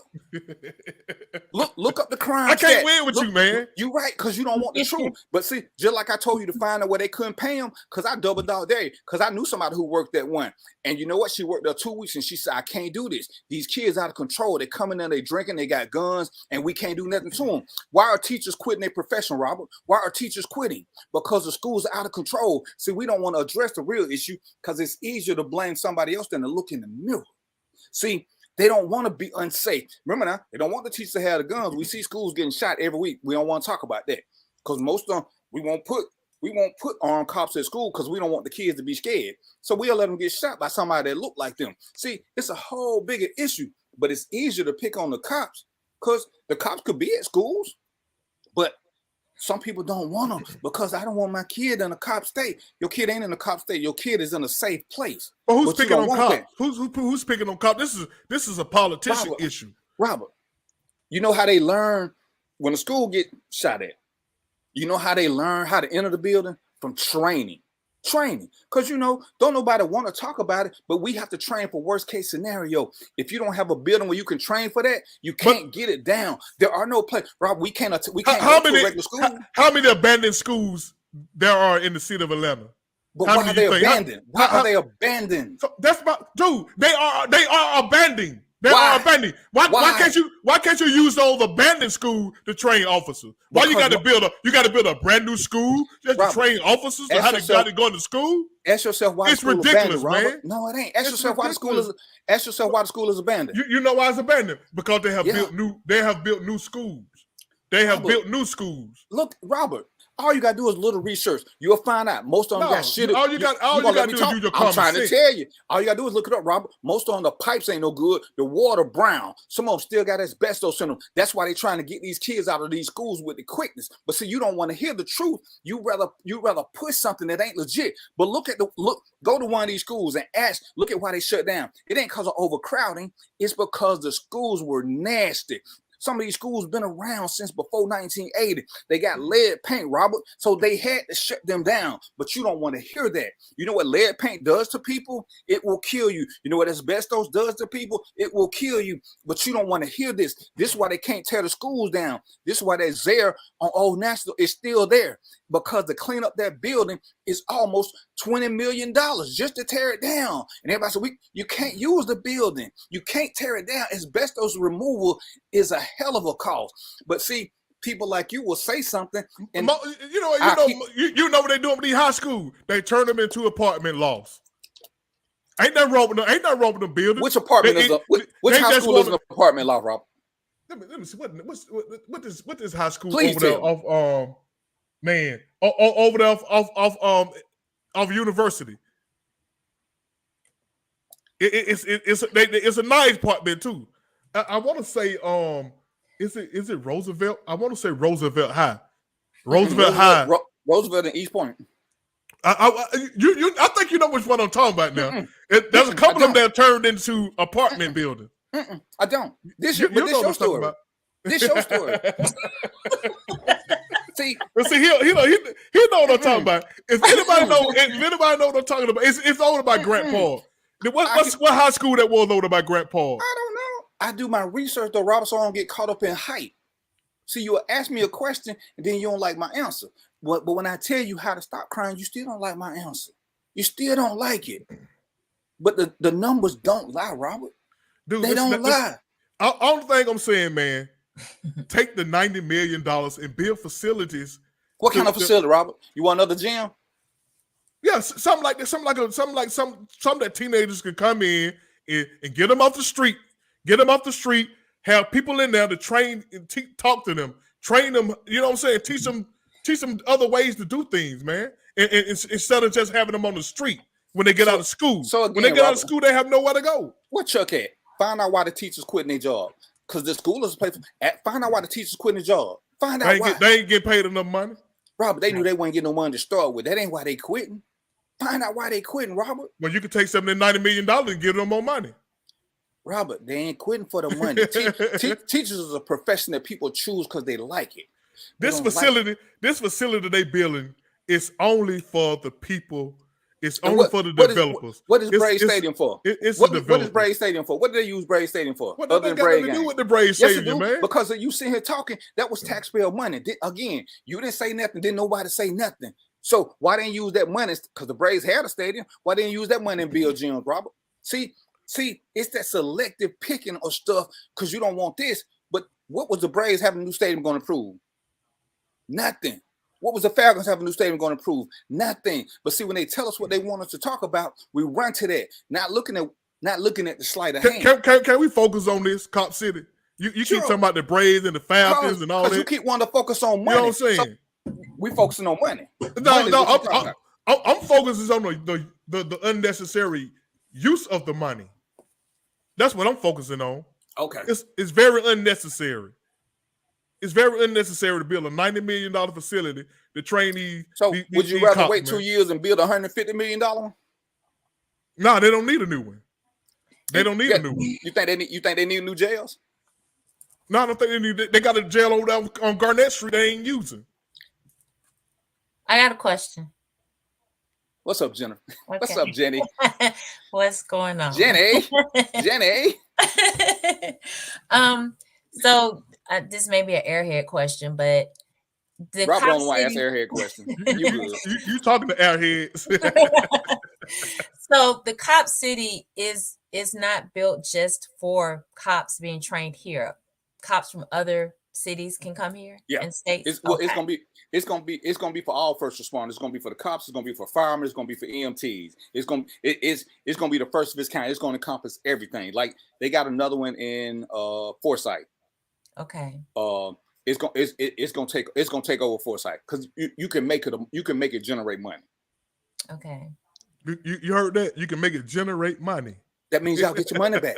See, that means it's something they ain't got to ask for. That's my point. It's about the money. It ain't. These people not about lowering. These people, they're not about stopping lowering crime. Because crime ain't about money, and you know why? And this proves that they don't care about the crime in communities around the city. Because they're gonna charge other people to come to the facility. They're rather just train more cops to come to your neighborhood. Jenny, let me talk.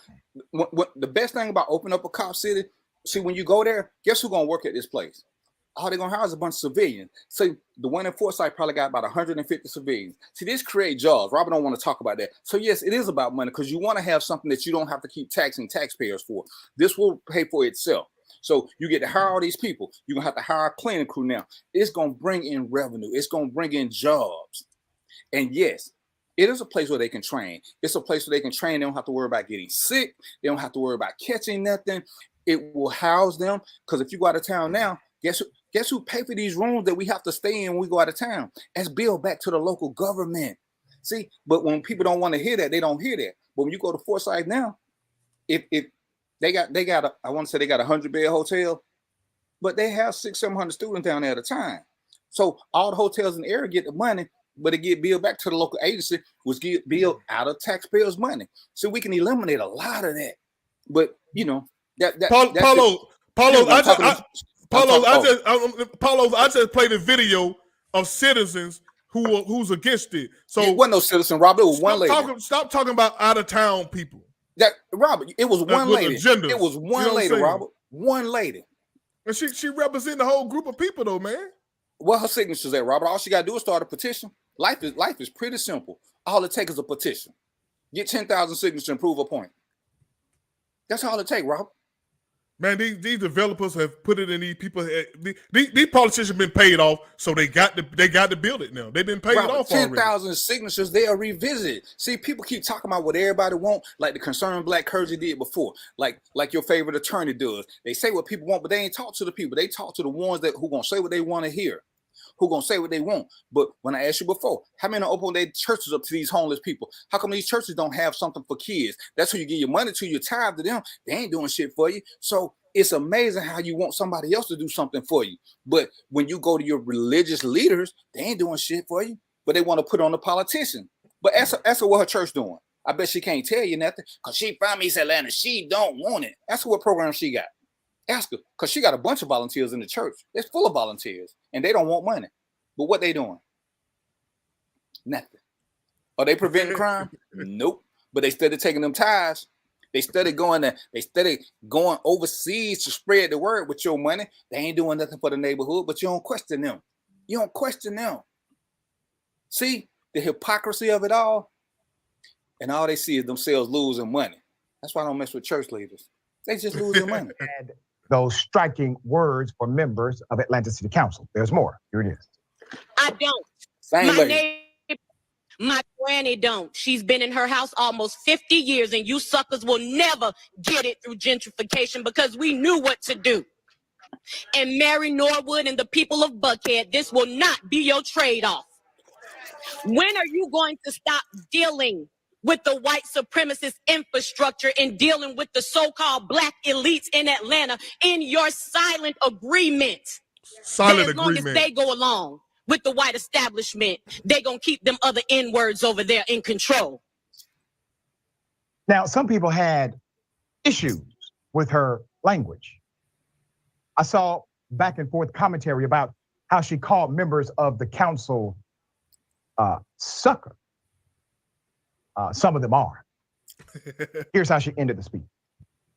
I'm saying all of it because at the end of the day, there are a lot of self-righteous people sitting in seats of so-called authority, and you are deluded to think that you have power. We have the power, and we gave you authority because we trusted you. Yes. And shame on you, Dustin Hillis. I don't give a damn if you don't look at me one time, because you know what you have done, and you know you ain't worth the dirt up under your feet. But I tell you what, in the words of my granny, because I ain't got to lean on the Bible, Mary Kate Thomas is a strong woman and taught me to fight. In the words of my granny, you may not pay what you owe, but you will reap what you sow. Let's be very clear about the irony of this entire Cop City proposal. Nobody was checking for a Cop City development. Nobody was advocating for a Cop City development. And when I say this, I'm talking about community, members of the voting demographic of the city of Atlanta. So much so that during the previous Atlanta mayoral election that went into a runoff, this was not front and center as something that people would advocate for as if it was popular. They knew Cop City was not popular. The current mayor, Andre Dickens, inherited this development proposal and agreement. He was not the mayor that ushered it in. It was the previous mayor, Keisha Lance Bottoms. He's the mayor that oversees it today, though. Let's also highlight the nuances of what the cost has currently been. One dead person, environmentalist, questionable circumstances at least. No video evidence of what happened, even though they knew they were engaged in an operation that could cause combat. Nobody recorded it. Did not make sense. all of the drones flying on top of the Atlanta forest that this is proposed to be developed in, not one camera caught what happened. The narratives do not make sense for many, including myself. In addition to that, $90 million from the taxpayers in the city of Atlanta to develop, to build what is known as Cop City. They are literally creating a fake complex in order to train cops how to run into an apartment complex, grab people out of it, or kill people if necessary. The irony is, much of the criminality side of the city of Atlanta is connected to crimes of survival, like homelessness. How about utilizing some of that bloviated budget and building a real apartment complex rather than a fake one? You see, these are the questions that activists and advocates and citizens have. Relevant questions. You see, you take that money, you can build things that you really can use. You know what I'm saying? So don't be, the citizen was against this. It's that the politicians, once again, let them down. And they got reelected. So if the citizens was against it, why did they reelect these same politicians, Robert? Look, Paulo, what do you mean he's too biased speaking about anything? How is he biased speaking the truth? How did the truth become biased? It is crazy how these people have tricked us to think, you know what I'm saying, to not even look at the facts in the matter. You know what I'm saying? This Cop City is a waste of money. And whose fact is that? It's a waste of money. Whose fact is that? It's common sense, faith. It's common sense fact. You know what I'm saying? Even you yourself said cops don't prevent crime. So you take $90 million to build a facility to train these chumps? And I know you're ex-cop. And when I say chump, I'm not talking about you. I ain't that sensitive about it, Robert. I just want you to have some facts. So you want to give your opinion, and you doing the same thing they doing. You making your opinion be a fact. Only a fact it is that's what you think. Again, when these politicians got it done in 2015 and 2016, it's 2022. They done had 2 elections. How come they keep getting reelected? How come they keep getting reelected? See, Shawty on the phone, she talking a good game. But again, where are her petitions? 10,000 signatures is all she needs. See, once you understand how politics work, you can recognize the noise from the reality. See, don't nothing get done just because somebody want it. There is a process. So if she got all these people who don't want it, all it takes is signatures. That's all it takes, Robert. See, that is a fact. So when she's sitting there talking about who don't want it and all the people who violating their oath, ask yourself again, why are they getting reelected? This has been going on since 2015. See, only the new people don't know about it, but the people who live there, they knew about it, but they still kept electing them people. So when somebody come and say, oh, they don't want it, see, you can't tell me that because they keep reelecting them. But it's just like he said. They never talked about this during the campaign. They kept it on the wraps. What was it talk about? It was already approved, Robert. They kept it low key so they can slip it in. And now the citizens don't. Now the citizens caught flat-footed because they don't know what's going on with these politicians out here, man. Come on, man. When the county got their new jail, it had been talked about 7 years before we ever got it. Once it was talked about, Robin, they went through all the process. There was no need for no other sheriff to talk about it. He was going to inherit a new jail regardless. So talking about it when he came in served no purpose. He couldn't stop the process. It was, what did the man keep saying? This started under Keisha. Andre inherited it. This ain't Andre's issue, but like we do, we blame the wrong person for shit. When Keisha was talking about it, because it didn't happen in 30 days, where were these people at then who were saying we don't want it? See, they won't show you that because they weren't there. See, so when we're going to talk facts, Robert, let's go back to 2015 and look at the facts and see where these people were in the neighborhoods who were saying we don't want it. See, that would be factual, not something 8 years later. 8 years later ain't no fact, Robert. 8 years later ain't no fact. That's a reaction to something that's already been going on. And that's what you're doing. You're doing the same. You're reacting to something because you missed it 8 years ago. Paulo Barnes said this guy's left leaning. He's pushing the left agenda. Most people in the center. Paulo's there aren't any citizens out there champion this Cop City. This Rashad Ritchie's one of the best in the business. You know what I'm saying? He's one of the best in the business. I listen to him every morning from 7 to 10 on WLK. I advise you to listen to him too. Get some real information. Get some real information. You know what I'm saying? This guy is advocating for the citizens. This is not a personal agenda. The citizens don't want this Cop City. But how many citizens are out there advocating for Cop City? 0. But the one I got on the show right here. No, I ain't advocating. You asked me a question. I'm telling you why it's needed. I don't care one way or another. I ain't gonna benefit from it. You still ain't told me why it's needed. They need a training facility, Rob. See, why they training that now? Rob, how many times I gotta say this? How they getting trained now? Have you heard me talk about the training how facility? Are they getting trained now? Jen, have you heard me talk about the deplorable conditions why they can't keep going? So I done said it 3 times, Robert. You not listening. Well, they deserve deplorable. They deserve that. The way they. And then we have another situation where there's a school shooting and the cops don't go in because they ain't never trained. Everybody say, why the cops didn't do this? Because they don't have a facility to train like that. See, the hardcore people want to say, oh, they want to pull people out of their apartments. But every time we have a school shooting, see, there's a response that's supposed to happen. The cops are supposed to go in, no matter what the number is, and engage the shooter. To get that practice in, they need a building that they can do that in. Ain't none of them set up like that. Not the one in Forsyth. They still won't prepare them for no. They still won't. But you can build a school for them. You can build a school for them. Got shot. You see the one that you see the girl that just did it. She got shot. So they're getting training. They're getting training out of state. See, we ain't got that. See, you don't want to deal with facts. Come on here, Did the last girl just get caught in school because the officers went in there? They didn't huddle up like the ones did in Texas. They went in there. And they shot the girl. See, you don't want to talk about facts. You want to talk about emotions, Robert. I'm telling you facts. Jen, did you see the last school shooting? Excuse me, Jen, did you see the last school shooting? You ain't heard nothing about them cops hesitated, did you? Nothing. No. They need somewhere to train to get this done. Because schools are you still don't know how that went down. You still don't know how that went down. You ain't seen no video of that. You ain't seen no video of it. You ain't seen no video of that. See, like we seen the video of the last shooting. We saw video of that.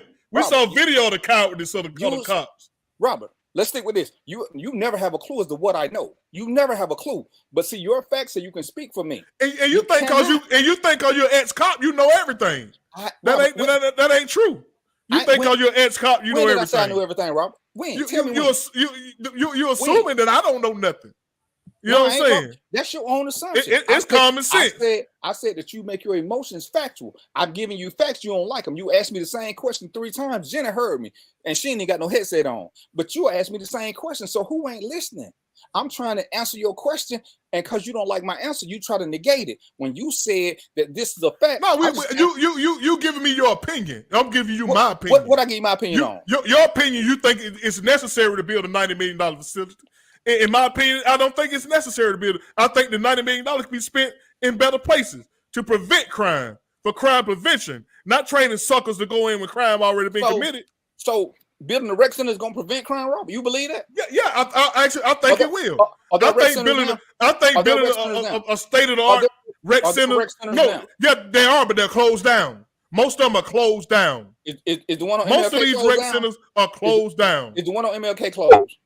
You know what I'm saying? Most of them are closed down. Is the one on MLK closed? You're talking about regional. That's a regional facility. Is it closed, Robert? Yes or no? We need these facilities in every community. Is it closed? Yes or no? See how you won't answer a question? No, it's not closed, but it's not for it's not like a public thing to where you can come in and do free play. Look at the crime stats for MLK. When we was coming up, we could go in the gym, get a basketball, and shoot basketball. These things are controlled now because they pretty facilities. They don't want anybody coming in. Once they built them swimming pools and all that, now it's a pretty facility. And you just can't come in when you want to now. But see how you dancing? I just told you one is open, and all you gotta do, Robert, for a fact, you can look and see if the crime stats go up or down with the rec center. They got one. You said they need them, they're gonna stop crime. They got one over there. See if crime has went down. That's all I'm telling you to do. You ain't got to take my word. You ain't got to take nobody's word. You can do this research yourself. And to think building a $90 million facility is going to bring crime down is foolish. Just It's like foolish. thinking you It's build a foolish. basketball. Everybody don't You want know to what play I'm saying? basketball, Robert. So what you gonna do about the kids that want to play lacrosse?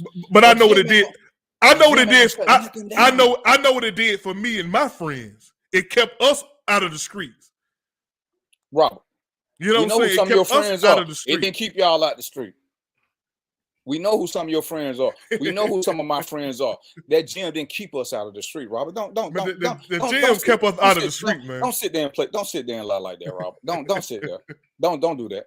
No, I'm serious, and you know that, and you know that though, man. You know that. You know, if you give these kids something to do, it'll keep them occupied. You know what? You know a lot of these kids in the street because they're not occupied doing anything else because there's nothing else for them to do. Robert, but you won't admit it because it Rob, goes against your narrative. It goes against your Robert. It goes against your narrative. I do a mentorship at a school. I want you to go with me one. I want you to go with me one day. I want you to go with me one day. I'll be glad to go with you. Okay. I'll be glad to go with you. Next Friday. No, Friday. That my play day Friday. See? Now I go with you Friday, man. Next Friday. Okay. Next Friday's on. You know? So you can talk to these kids and see what it is they doing. See, we sit there and we keep trying to act like we think for them. These kids ain't like the kids back in your day. These kids ain't like that. See, all these kids got electronic gadgets. They don't want to do sports stuff. They want to do other stuff. They fascinated by social media. So building a gym, they got what's the one? Welcome all. They got a computer program for the summer. Guess what they can't do? They can't get enough kids to come to it, Robert. They can't get enough. Thank you, Carlos. Your family keep you out the streets. Nothing else. But we don't want to do that. It's easy to blame somebody else. Paulo want to go Friday too, man. So I mentor. So I get to know these kids. See, I don't talk about what I think. I let them tell me what's going on. I don't live in my past or what I did when I was 16, because my 16 ain't like they 16. See, so when I go to this school and I talk to this little boy who lives with his mother and his father, he got on $500 worth of gift, the freshest of clothes, but he robbing. Why you robbing, player? Your mom and dad ain't struggling. Man, my friend talked me into it. He at school. He robbing during school hours. So what now? Do we need to open up some more schools? So let me ask you something. Hooky to go do shit? Let me ask you something. What you think it'd be a good idea to build a state-of-the-art facility for mentorship and have men come in and bring kids in and mentor them? No. You don't think that's a good idea? No, I think we need to go to them. Ain't no need when you take a kid out of his element to try to do something to him. So where we gonna go? We going to the school, Rob. We go to them. See, you can't bring them to you and teach them shit, then send them back to their same shit in the neighborhood, Robert. It's not sustainable. You got to learn to adjust them so they can live where they live. See, one of the mentorship programs I used to do, they would take kids out, boys, and teach them all the finer things, how to tie bow ties. This you can't take that boy in a bow tie and send him back to the projects with that. They're gonna whoop his ass. See, so it wasn't realistic. You got to learn how to get him to survive in his neighborhood so that he can rise up eventually and slowly. So he start pushing the demons away. You can't do that when you take them out of their element. You got to be in their element so that you understand what's going on. See, as we mold the minds of the youth, that's how we stop crime. See, when we get back to the officer friendly program that they need to be taught, because notice they took officer friendly out of schools, because so now you don't even have the interaction, because I guarantee you on any given day, so why did they do that? Say it again. Why did they do that? We start having shortages of cops. They didn't have, you don't see there around no more. All these programs they had, they start pulling them out. The biggest reason, a lot of them don't work. They don't work. So we trying to do something from 20 years ago as opposed to talking to these kids right now in their space. Why I tell you I like Chuck? See, Chuck can tell you about what's going on right now, not 30 years ago, but we got to go to them. And to go to them, to go to them. So what's the effect of taking the officers out of the school? What you think the lasting effect was then? You think it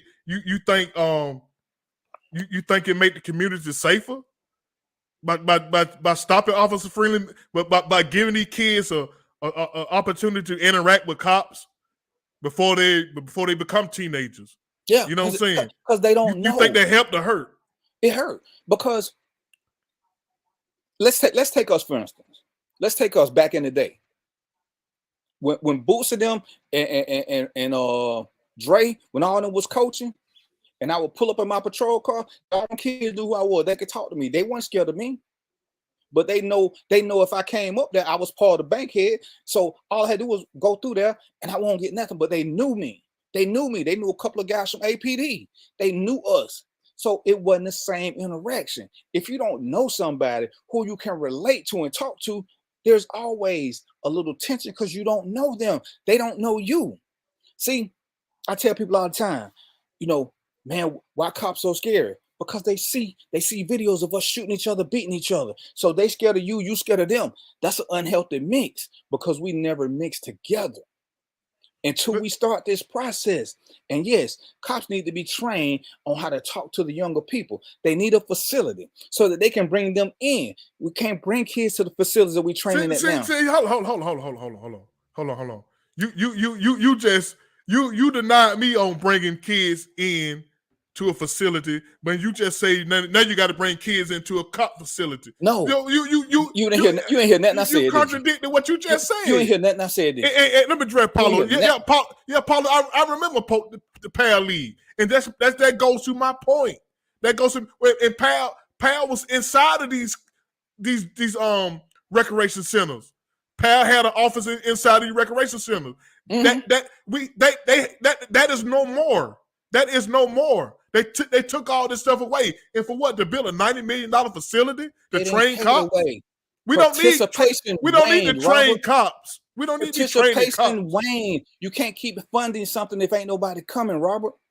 So why you training cops if it ain't no cops anyway to be trained? You spending $90 million for a facility, and you saying it ain't a whole lot of cops? 367 shootings since Columbine, man, and you still in denial. All I'm saying, DVP. All I'm saying. I'm not for against training Paulos, cops. hit me up. Hit me up. I'm gonna work with you, Paulos. Yeah, work with somebody who agree with you. Wholeheartedly. Ain't about agreeing. It's about somebody who want to make a difference. It ain't got nothing to do with agreeing. See, you want us to agree on something. That's my whole point. We ain't got to agree. Building the $90 million facility ain't gonna change nothing. It ain't gonna change the conditions of the community as far as preventing crime. It's not. And there's no way you're gonna convince me that it will. But according to you, having basketball courts will. Absolutely. Absolutely. You're insane if you believe that. Because it'll at least take a couple of hours of their time away from the streets. It'll take some hours of their time away from the streets. Okay. That's my point. Will it make a Carlos, thank you. Your family keep you out the street, Robert. Nothing else. If your family don't do it, ain't nothing else gonna do it, Robert. See, either you love your family enough not to disrespect them or you don't. I'm not the only saying. Everybody has a family. No, they don't. Everybody has a family. No, they don't. Everybody got relatives. Everybody got relatives. Everybody ain't got a family. Don't get it twisted. Everybody ain't got a family. All these kids you see with all these shootings, once their family get on there, I didn't raise my kid like that. They didn't raise their kid like that. But one thing they didn't have that my family had was a facility for me to go in to waste some of my time. Robert, how you know what they ain't have? To waste some of my because I'm riding around the city and I see all these gymnasium closed. I'm watching all these gymnasium closed. I'm watching how they using these facilities now. Send me a list of gymnasiums you seen closed. I'm watching how they using these gymnasiums now. They're not using they closed, so they ain't using for nothing. They're not for free play. They're not for free play no more. Are the skating ring still open? You know what I'm saying? The skating ring's still open, right? The skating ring's a business.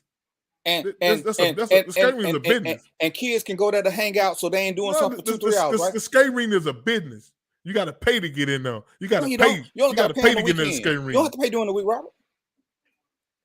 It's closed. The skating ring be closed during the week. See, you out. It don't open up to 8 o'clock, 9 o'clock. They got grown folk night and all that. You know what I'm saying? You keep talking about all this other stuff that don't even matter, man. Robert, that skating rink on Old National, it's open for kids. And guess what they had over there? Shootings. They gave them a place to go where they could just chill out, and they still had shootings. So how is building a $90 million facility gonna stop it? How is building a rec center gonna stop them? Let's just give them all guns and let them shoot each other. We don't have nothing to worry about. It's 9 o'clock, man. Ain't your show supposed to be over with? Yeah, but you won't stop talking. You the one keep talking. I'm trying to talk to Paulos. Paulo didn't have the nerve to come in here and get this heat on this show, man. Paulo didn't want to come in this show and get heat. So you can take my heat.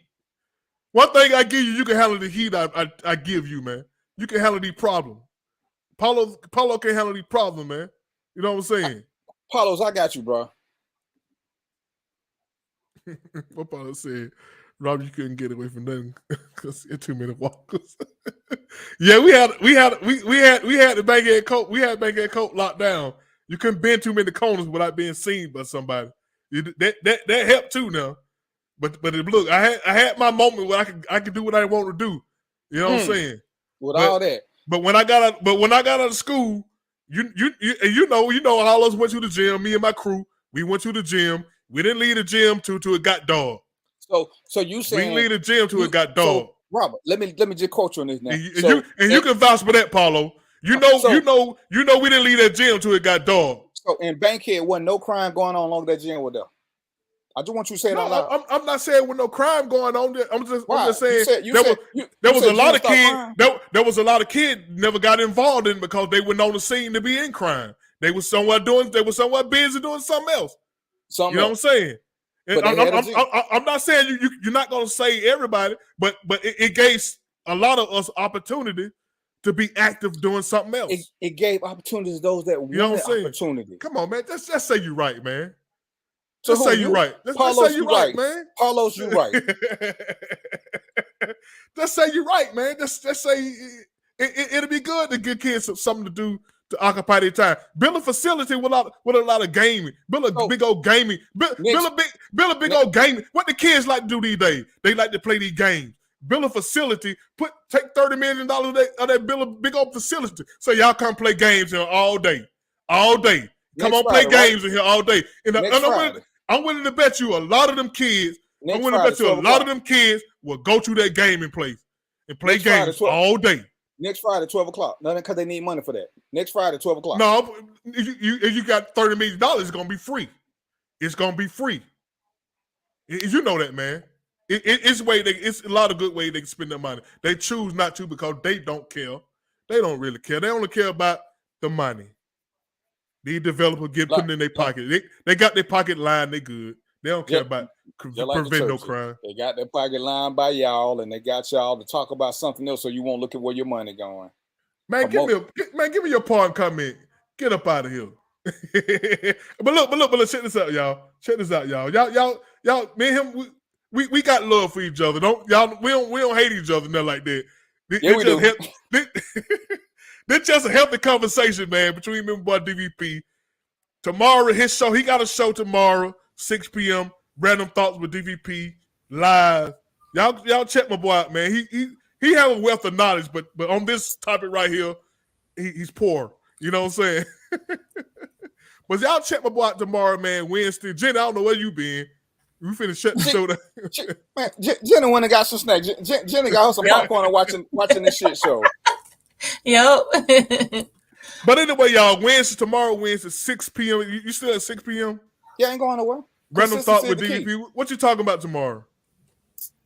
I don't know. I got 4 or 5. You don't know. I want Jenny to come on the show because Jenny at least pay attention. You don't pay attention to shit. No, so you want people on your show who ain't gonna challenge you.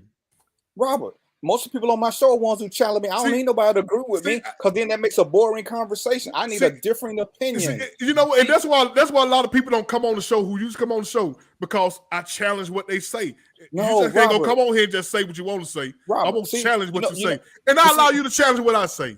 Because you know what? Because this is everyday conversation, baby. And you got your opinion, I got mine. It ain't none of us right. It ain't none of us wrong. Facts behind them. No, you know you don't. You ain't got no fact behind it. You ain't pulled up not one fact. It ain't my show. When I do my show, I have my facts ready. So when people ask me where I got it from, I can quote it. So I ain't gonna tell you to go find. I ain't gonna never tell somebody to go find my fact. I'm gonna tell them where it is. I ain't gonna never tell them to go find it. Hold on, let me ask you something. Let me ask y'all something. Did you check your boy out yesterday, man? You checked the Celebrity Mama Check-In? Who? Celebrity Mama Check-In. It's a show come on every Monday night on Peachtree TV, man. And your boy got his little 2 minutes of fame on there. You know what I'm saying? Let me play a little bit of it. I'm an associate producer on the show too, and Jenna, I think Jenna saved me. and I Jenna want to thank. saved me. I also want to thank everybody who tuned in too, man. Appreciate it. Let me play this right here. We have the father of superstar Lil Nas X. I just want to serenade the mothers in the house. You all are the first inspiration in our lives. Okay, Lil Nas X dad, you know, when he came out and he was just talking. I'm going to serenade the ladies in here. Come on, give me some volume. We like it loud in ATL. Once he started singing, it set a whole nother mood, it was like a concert.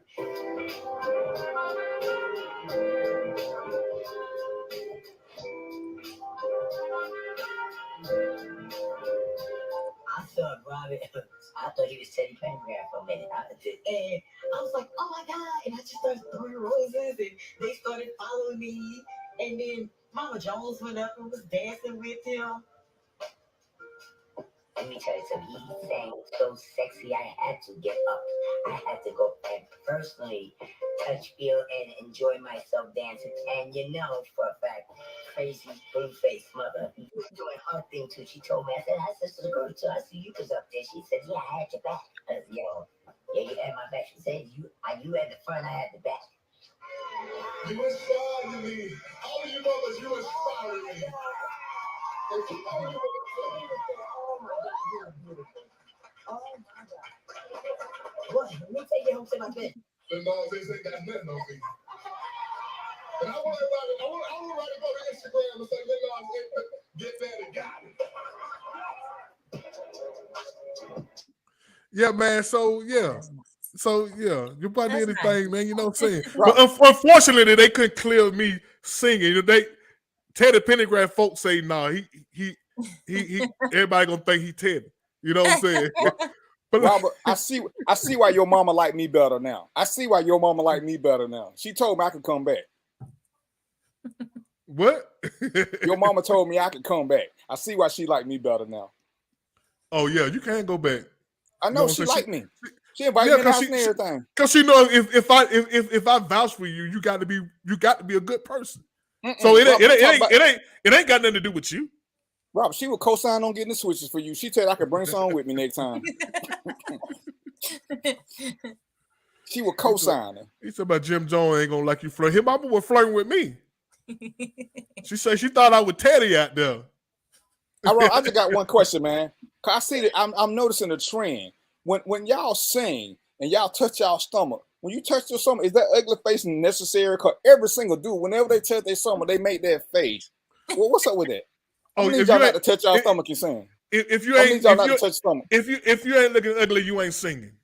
You know what I'm saying? See, they say it comes from the diaphragm, so you have to hold that diaphragm right there. You have to hold it. It's a way you know what I'm saying, like a trumpet, like you do the trumpet like that. That's how you gotta make that face. You have to make that. You got to make that face. If you ain't making that face, they know you ain't doing that. You ain't doing that. You ain't doing that. But anyway, man, y'all check it out every Monday at 8 p.m. man on Peachtree TV. And the show is about celebrity mamas doing their bucket list. You know what I'm saying? So every week we gonna feature different mothers or celebrities doing their thing. You know, there was Jim Jones mama out there and Blueface mama out there. So go ahead. Why you can't do a celebrity dad to check in? Hey man, we might have that in the works. I mean, you're a dad, you there.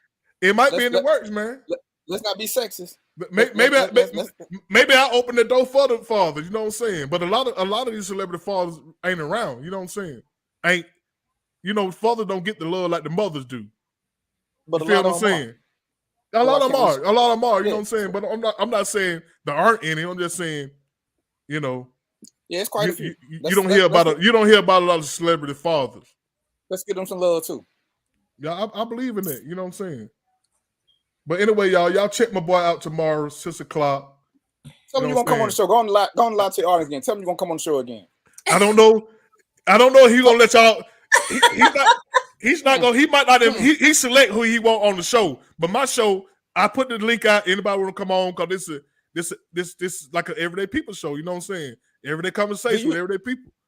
Do you sing or dance? You dancing. I say, tell your audience you're gonna come on my show. Tell that lie again, because you done told it 3 times on this show. No, Tell I'm the like, lie, say I'm gonna come on your show, because you don't never come on. You've been invited I'm 4 like, times. I'm like Luther, man. I just hold the mic.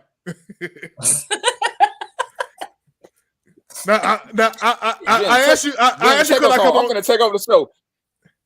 Jenny, take over the show. You supposed to come last week, you ain't song. I come on and I tune in. You come in for 5 minutes, because when I call your name, you don't answer no more, Robert. You ain't slick. You doing the same shit you did at school. You come check in and you sneak out the back door. Don't play. Don't play, Rob. Don't play. Because as soon as I call your name, you don't say nothing else. Send me the link, come in, man. you speak. I ain't mess with you. Send me the link, Jenna, how man. you doing? Jenna, how you? I ain't even talking. Robert, you can take yourself off the screen. Just take yourself off. All right, man. Pardon comment, man. You making me go late. These people ready to go to bed. These people Jenna, ready to go to bed. These people tired of watching us. They ready to go to bed. Go and do your part. Come in. Swinging. We're gonna do a live show. We're gonna be side by side. Do your part. Come in, Jenny. Okay, so just to kind of cap off somewhat of what we discussed, I do want to talk to the ladies. Listen, love the skin you're in. Do what you do for yourself, and others will appreciate it just because you are confident in who you are. With all of the stuff that goes on in the world, we just have to do our part to, in our own homes, in our community, just support each other, help each other, because some things we are not going to be able to stop, like Cop City, if we like it or not. We have to start where we are with people that are around us. So just make a difference where you are. Just make a good difference where you are. That's it. All right, Jenny. All righty. Coming on the show again. You're welcome. Listen to this guy argue with me all Y'all love it though, right? Y'all love it. Yeah, that's my dude, man. I'm trying to work out the deals so we can have a show together. Like at the same time? Yeah, at the same time. I'm gonna need somebody to hold my hand and give me tequila. Yeah. At least you're gonna be well rested, because you're gonna have to do a whole lot of talking. Like you do on your show. I'm gonna have to do a whole lot of swinging with you though, Robert. Fighting. I can sit back and drink coffee or something, because you're gonna do all the talking. Stab you on my show. See, that's why you invite me on your show all the time. So now I'm challenging you. You don't show up. Put your anyway, what? Go ahead. Get your part coming in. Hey, I'm gonna tell y'all this, like I told Robert when he first started doing the show, because I try to promote brothers when they trying to do good. And I told him, man, you got a good show. I like what you're doing. Keep doing your thing. He's still learning the art of being by himself, but he doing much better. And he likes to get the people involved, even if he's a little loopy sometimes, but he got a good heart. So, support the brother. When he talking, give him some stuff. Give him some feedback. Give him some kickback. A show ain't nothing without. If everybody agreeing, there's no need for a show. Y'all can just go pray together and say the same thing. Get the hell on. I enjoy being here most of the time when he don't have crazy ass DJs trying to make me look at a video 20 times to prove a point they ain't say. I have fun. Y'all should come on the show. Paulo, hey man, send me a friend request. I got you, because Robert ain't gonna show up to the thing. Jenny, I'm trying to work out something with women where we start getting some women mentors, because there ain't a lot of women mentors. There's a lot of men mentors, but ain't no women mentors. And I'm gonna see if Robert gonna show up, because y'all heard him. 12 o'clock, Robert. 12 o'clock. I'm gonna show up and shake your hand and leave. So, do that count? No, you have to. I'm just gonna sit in and listen. I just can come in on. You know what I'm saying? I have to see how everything moves. I have to see how y'all do. You know what I'm saying? Before I just come in there talking about me. You know what I'm saying? You feel me? No, can I don't. Can I just? Can I get your part shot? It's 9:30. Go on and get your part shot. Can I just come observe for a minute? No, it's about participation, player. When you go to this rec center, do you watch for 2 weeks before you decide that you're gonna shoot the ball? No, you're going to jump in. This ain't the same thing. You can stop doing that, man. You said we used to jump in. It ain't to sit back and watch for 2 weeks. You're going to jump in. Come on, stop being scared. Run from Bankhead. Play. What's the name? No, I'm saying I might come in and do it the way I want to do it. Play ain't never scared. I might come in and say y'all. I might come in and say y'all. I beat you. Play ain't never scared because you ain't act like you from Bankhead right now. You ain't act like you from Bankhead right now. Hey man, go to bed. You act like you from Adamville. Go to bed. I hope Trina watches. Trina, call him. Call him upstairs. Do your part inside so I can talk bad about you. I'm just gonna say goodbye. Hey y'all, appreciate y'all for tuning in. Appreciate y'all for sharing, commenting. You know what I'm saying? I love y'all. Y'all can't do nothing about it. And I don't think I'm gonna say this. I'm gonna say this to y'all. Don't get discouraged with your dream.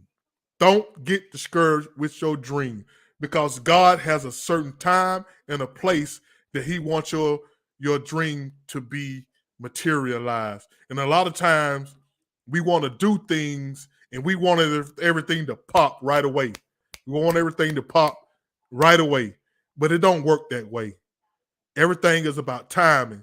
And a lot of times we give up on our dreams. We give up on our dreams and we lose out.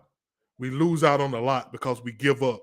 We lose out on that moment that is supposed to pop because we don't gave up already. So keep fighting for your dream.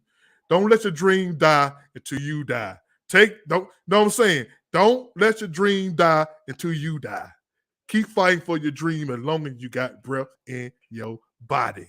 I don't care if 2 people watching your podcast. Keep it going. You know what I'm saying? Sometimes I might have 3 viewers. You know what I'm saying? And I used to get discouraged about that.